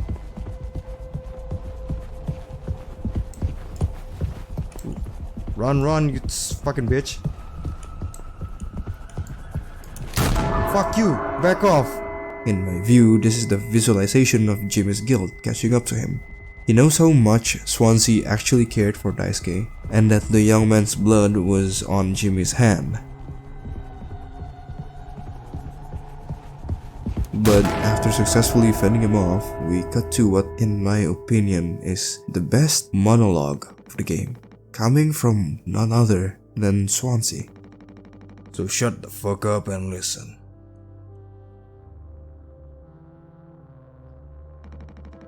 I spent 13 years, half cut up to my eyeballs. Drunk, to put it mildly. Then suddenly I saw it. A streetlight shining in my face. 500 gigawatts of the power of God. A vision of my bloated body found in some ditch. Scared me straight. So I got a collar shirt, mortgage and credit card. All the things that make a good man.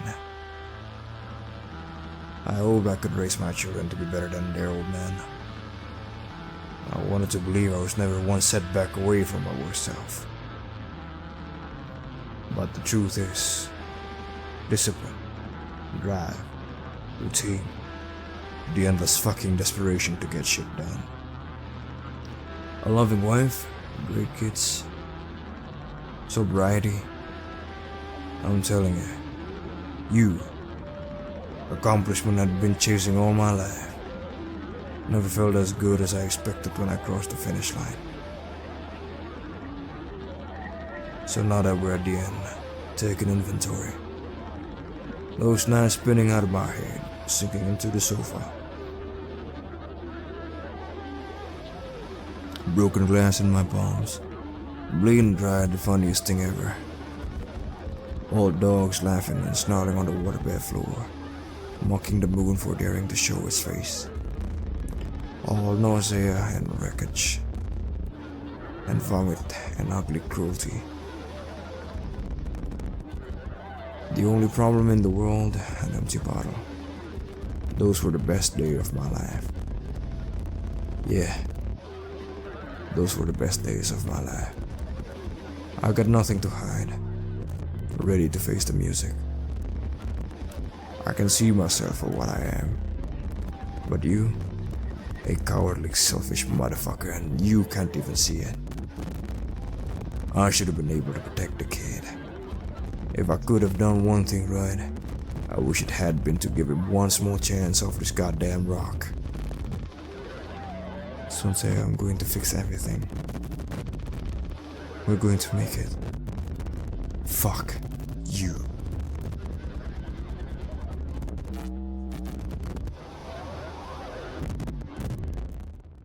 And there it was. Swansea wanted nothing more but to fix his life. He recognized himself as a fuck-up and never saw anything himself beyond that. He is trying to do his best to change, to be better, but even when he reached the self-image of a good man that he wanted to be, Swansea knows that he is fundamentally flawed. That his faults and shortcomings never really left. In the end, he just wanted his kids to do better than what he is. And that's exactly what he had wished for Daisuke. The only thing he wished to accomplish out of this tragedy was to give Daisuke another shot in life. In fact, he never really sees this line of work as suited for Daisuke all along. He might have been grumpy, rude, and strict towards him, but none of them came from ill intent. Swansea truly believed that the kid deserved better.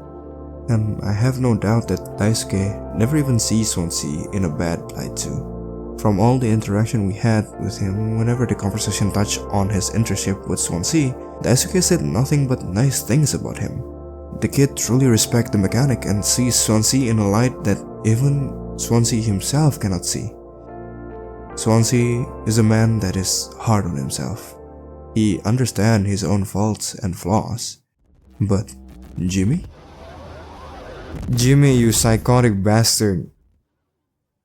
Bro, you're the one killing everyone.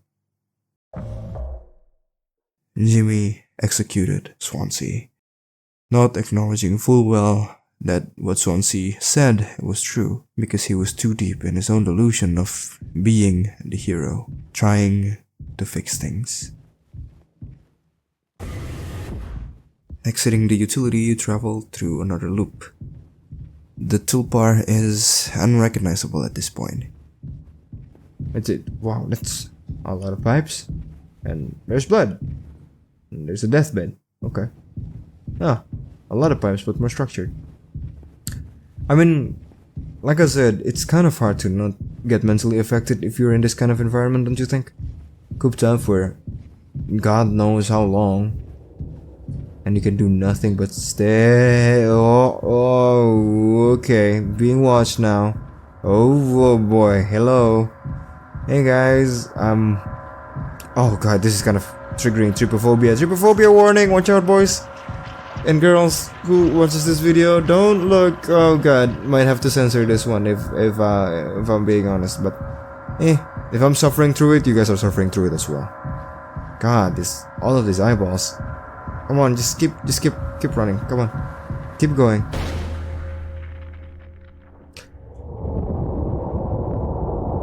Oh, okay.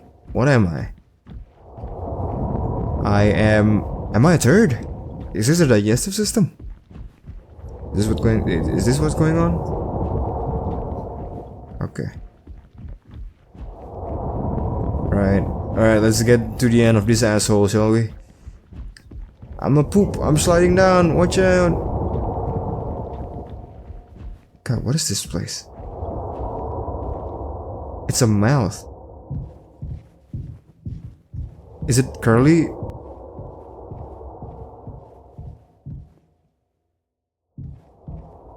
To be honest, I don't know what that section even symbolizes. Maybe nothing. Who knows? But at the end of this path, we see Curly strapped onto the bed, with valves and pipes going through and out of his flesh. Hey, what's up, dude? Watching Oh, okay.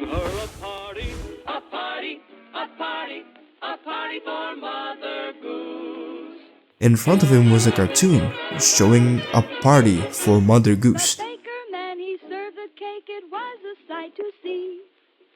Until the cartoon show abruptly paused. What's going to go out from that cake? I can click the cake. Take Curly's leg.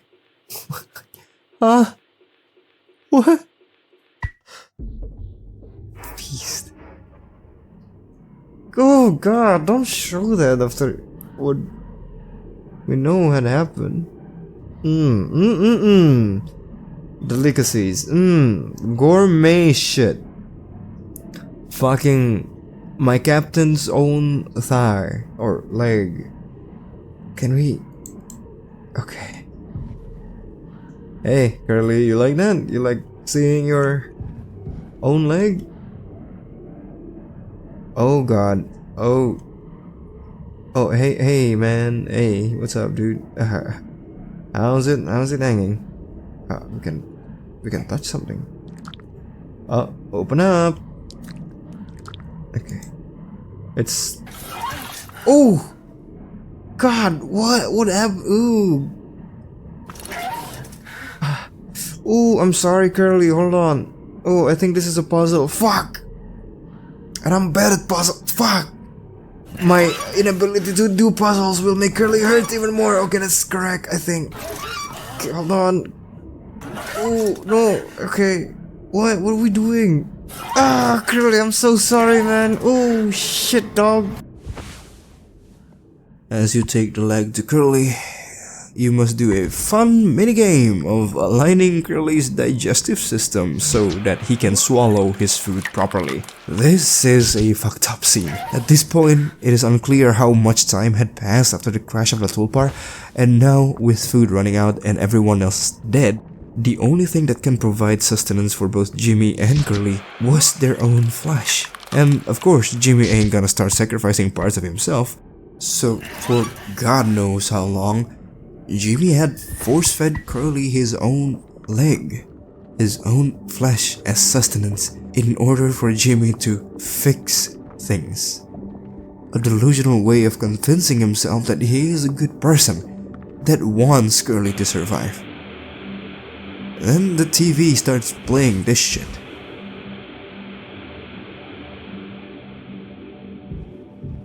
Help who?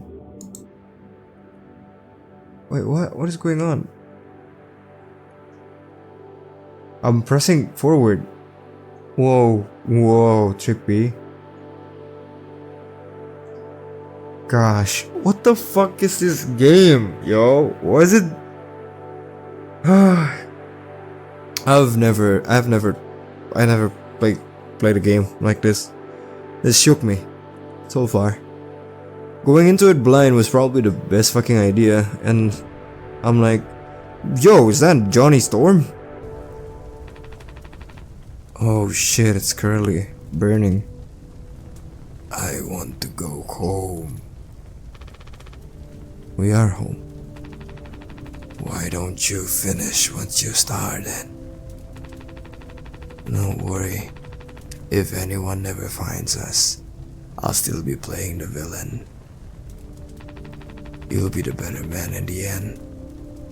Like you wanted. Fuck, bro. I thought this game was going to be about like aliens and shit. Man. I could have stopped it. I'm taking responsibility. No. We can both be heroes. We're a team. Just you and me. Like we used to be. What happened was an accident. We were trapped. I made a mistake, alright? I'm sorry. I'm so fucking sorry, Curly. Now, I don't know if Jimmy actually apologized in reality, or this is only a manifestation of Curly he's having inside his own psyche, but nevertheless, even at the peak of his guilt, even when he admits to his wrongdoings to Curly because he knows that Curly knows the truth, about the situation that befalls them, Jimmy still wants to be the hero. He still thinks he can fix this, and then the sequence abruptly cut yet again. What? I thought we were having a moment there. Take responsibility. Oh god, dude. I thought that was like the finale or something. We're not done. Oh, what is this? Ew. Ew. Please don't open an eye, please. Oh, that's... okay. An eye might have been a bit too generous there. It might be an ass. Now, we had a lot of sequences that depicts the psychological manifestation of Jimmy's guilt. We saw Daisuke in the vent, we saw Swansea in the cemetery, and we saw Curly on his torture and space. But we never saw Anya, Jimmy's first victim. In this sequence that is supposed to depict Jimmy's guilt towards Anya, Anya is not even there. All there was the womb and the baby that he manifests as this horror that keeps on chasing him. And that is where it hits me. Jimmy never saw his guilt towards Anya on a personal level. He does not care for the pain he inflicted, the trauma he caused, the stress he piled on her to the point where she killed herself. No, he didn't even feel guilty for all of those. Because if he did, there would be some semblance of Anya manifest in this sequence. But no, he didn't even see Anya as an individual, a person that he inflicted pain to. He just sees a womb and a mistake chasing him down. Honestly, this was the part that really is fucked. I didn't even realize this until I was making this script of this video right now. Having Jimmy to not even see her as someone that he feels guilty towards makes him even more of a despicable man than he already is. Oh no, it's a baby. Oh yeah, it is ultrasonic scanner, dude. Like, that's what you use to find baby. Whoa, whoa, whoa, fuck me.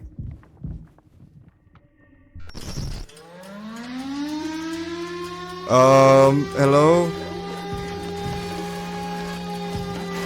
Oh, please, no, please.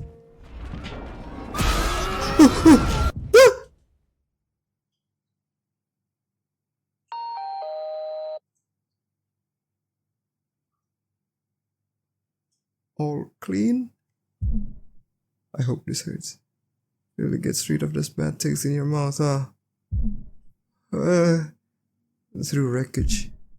I hope this hurts. Through silence. Wash it away. All day, fire fresh.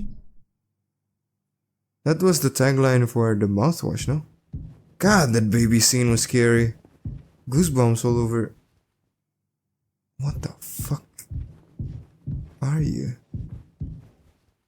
Those babies? No, that's the thing that spawned out of the fucking thing. Ugh, what are you? God damn! Whoa. Oh, please. Oh, please don't make this a chase scene, please.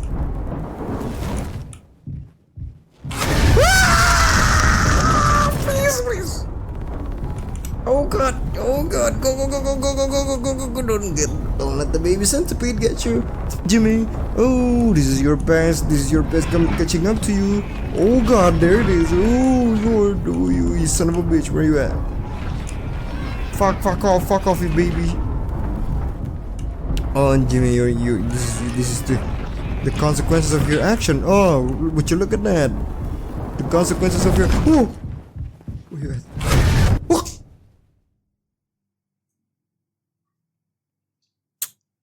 I'm gonna be honest, guys. I've never been so stressed by a game before. When this baby horse centipede amalgamation caught up to you, we abruptly cut to the hallway of the toolbar. I've never loved a game so much, but also simultaneously wanting it to be over. Oh yeah, that's Swanson, right? Oh no, it's not Swanson, Swansea, that's oh god, that's Swansea and Daisuke. These are ID cards. I don't know if there's any other. I spotted Swansea and Daisuke. And Jimmy. I saw Jimmy. Where's Curly and Anya? Let's see Anya. Oh shit, okay, it's piling up the bottle. That's the fucking mouthwash, isn't it? Following through the hallway, you find yourself at the bottom of the staircase with piles and piles of empty mouthwash bottles on the side. Who the fuck been drinking all of this mouthwash? Hey, let's train our not to be consumed like this. Swansea, is that you? You've been drinking a whole lot, buddy. God. Fuck me, dude. Holy shit. Okay. Oh, fuck. Poli. Not you, dude. Not you, man. Oh. You actually talk. I don't like your voice.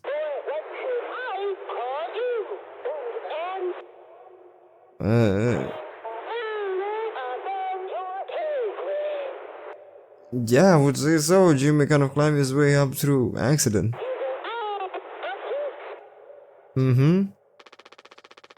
Poli Express is dead. And so are you.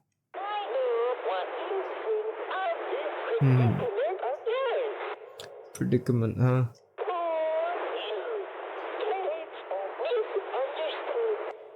Oh, Cage, what does that mean? What are you implying? Poli says. Poli made an unexpected appearance, or I should say Poli, because that's like the correct pronunciation, confronting Jimmy in his own psyche. From gathering what we have with the ultrasonic scanner sequence where we see the unborn fetus takes the shape of a pony with a centipede baby horse monster amalgamation, and now with how Poli referred to Jimmy as old man, Poli here is clearly the symbolism, or at least Jimmy's mental personification, of the unborn baby. Notice how Poli's dialogue also colored blue, just like Anya was? However, as Poli said, calling Jimmy old man, which is how a lot of people refer to their father figure, is a little above Jimmy's pay grade. Judging by the fact that this baby is a byproduct of the sexual assault Jimmy did to Anya, I think that kinda fits. Shut up. Curly tried his best. I did too, but he's the better man. I see that now. We can both still make it. I'll take care of him. I'm taking responsibility. Curly. Captain. I'm so sorry. Yes. Yes, I do. I fucked up. I can still make this right. Our worst moments don't make us...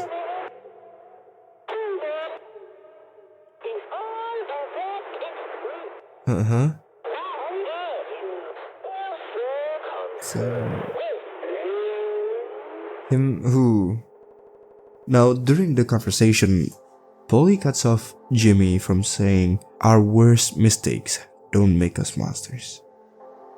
A line Anya used to see the good in people, but in the context, it can't work for Jimmy because he refuses to take responsibility. With him saying that, Jimmy was going to excuse himself and not take accountability for his assault of Anya.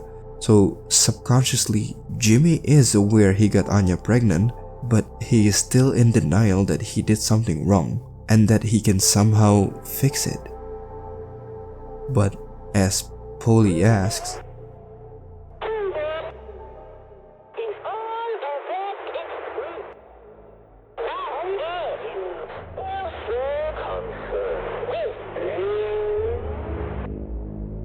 asking Jimmy why he's still so concerned with redeeming himself or taking responsibility for what happened to Curly, why is he not taking responsibility for what he did to Anya? Why does he focus only on Curly when he caused a whole lot of pain and suffering to his other crewmates? Poli was asking, why just him? Why not Anya? Why not everyone else?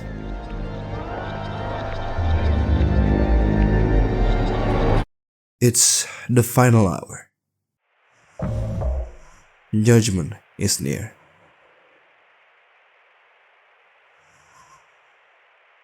Hey, dude. Okay. Hey, Curly, how are you still alive, dude?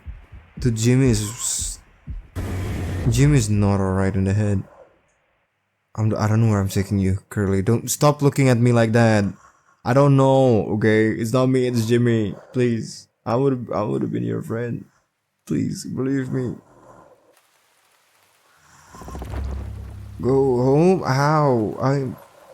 We're still in the ship. Curly. Fuck, you poor guy. Oh, stop looking at me like that, dude. This is an endless loop. I can't see the end. Oh, wait, there it is, the end. Never mind, I see the end. Okay, Curly, we're going home. Oh, is it the cryopod? It is a cryopod, isn't it? In a last-ditch effort of trying to be the hero, Jimmy put Curly in the cryopod, believing that he had fixed everything. It's okay, Curly. You're going to be okay. You always had my back. I ended up hurting you even though I was trying to save us. But now you'll survive. It's like you said, together we can fix anything. I'm just proud I got to be a friend and co-pilot, Captain. No one can hurt you now. Jimmy, you sick fuck. We fixed it. I fixed it. What is this warped up sense of hero complex you got, dude? Oh god, I'm getting cryopod. God. Curly, dude. How we used to... What the fuck?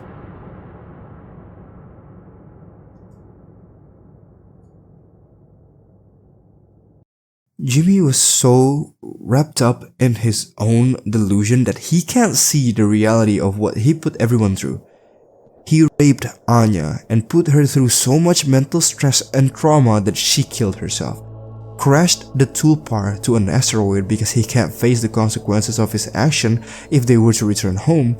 Blamed the crash on Curly, forcing Daisuke to do a dangerous task because he was too much of a coward to do it himself, resulting in Daisuke's fatal injury that ultimately ended up killing him. Executing Swansea because he can't face his retribution. Put Curly in the cryopod in order to quote-unquote save him, when in reality Curly's life is a physical misery and he probably just prolonging that, and ultimately killed himself because he can't take responsibility of his actual action and rather take the easy way out, keeping his delusion of fixing things and being the hero. I never truly hated a fictional character before, because no matter their deeds, no matter their vices, there's a veil that separates me, a person living in the real world, and that character, a piece of fiction created specifically to invoke such feelings. But it's different in Mouthwashing. The way they executed the narrative was so subtle, and the delivery of Jimmy's character was so grounded, and it makes it blurry with the lines of reality because Jimmy is not portrayed as a villain of the week. The evil we see in Jimmy is the evil we are used to seeing in our everyday life. Lust, envy, and pride. These are the dark urges Jimmy has had probably even before the events of the game, but never had the push to actually succumb to them. But once there was a slight nudge, he had no problem setting aside morality. The repeating message we keep seeing in the game is, our worst moments don't define us. But in reality, some people are already monsters to begin with, and all it takes is just that slight push over the edge. After a day or two of finishing the game, I kept thinking about Mouthwashing. Thinking about whether or not the purchase I made was actually worth it. Truth be told, I only bought the game so I can make content out of it, and if it weren't for that, I probably wouldn't even play it. I've always valued my games that I bought with the amount of hours I can see myself sinking into it. That's why I mostly play multiplayer games that are competitive or have high replay value. But seeing how after playing Mouthwashing once, with no more than 2.5 hours of playtime, and now the game just sits there in my Steam library with no intention of being replayed ever in the near future. Was it worth it? This game was one of a kind experience. Honestly, I'd only want to experience it once. If it's not for the sake of making content, I'd probably just watch other YouTuber like Jacksepticeye or Markiplier to play the game for me and experience it through their lens. But then again, playing it for yourself, to be the one in the driver's seat, is a whole different experience. I get to digest the narrative through my own lens, allowing me to have thoughts on my own without the influence of others telling me what the game is. I see and understand the story of Mouthwashing in my own interpretation, and that's the beauty of it being in a different medium from just a movie or just a story. Different people might see different things, might pick up on different subtle symbolism and nuances that the game has, because video games allow you to experience a story, not just watching it. And that, in my opinion, is why Mouthwashing was worth it. Would I play it all over again? Hell no. If you guys want to watch the full playthrough of the game, there will be a playlist on the end screen and linked in the description below. For all the artists that were mentioned here in the video, you guys can also find their socials in the description. If you're looking for other ways to support me, go ahead and check out my Patreon and support me there. But other than that, I'll see you guys on the next one.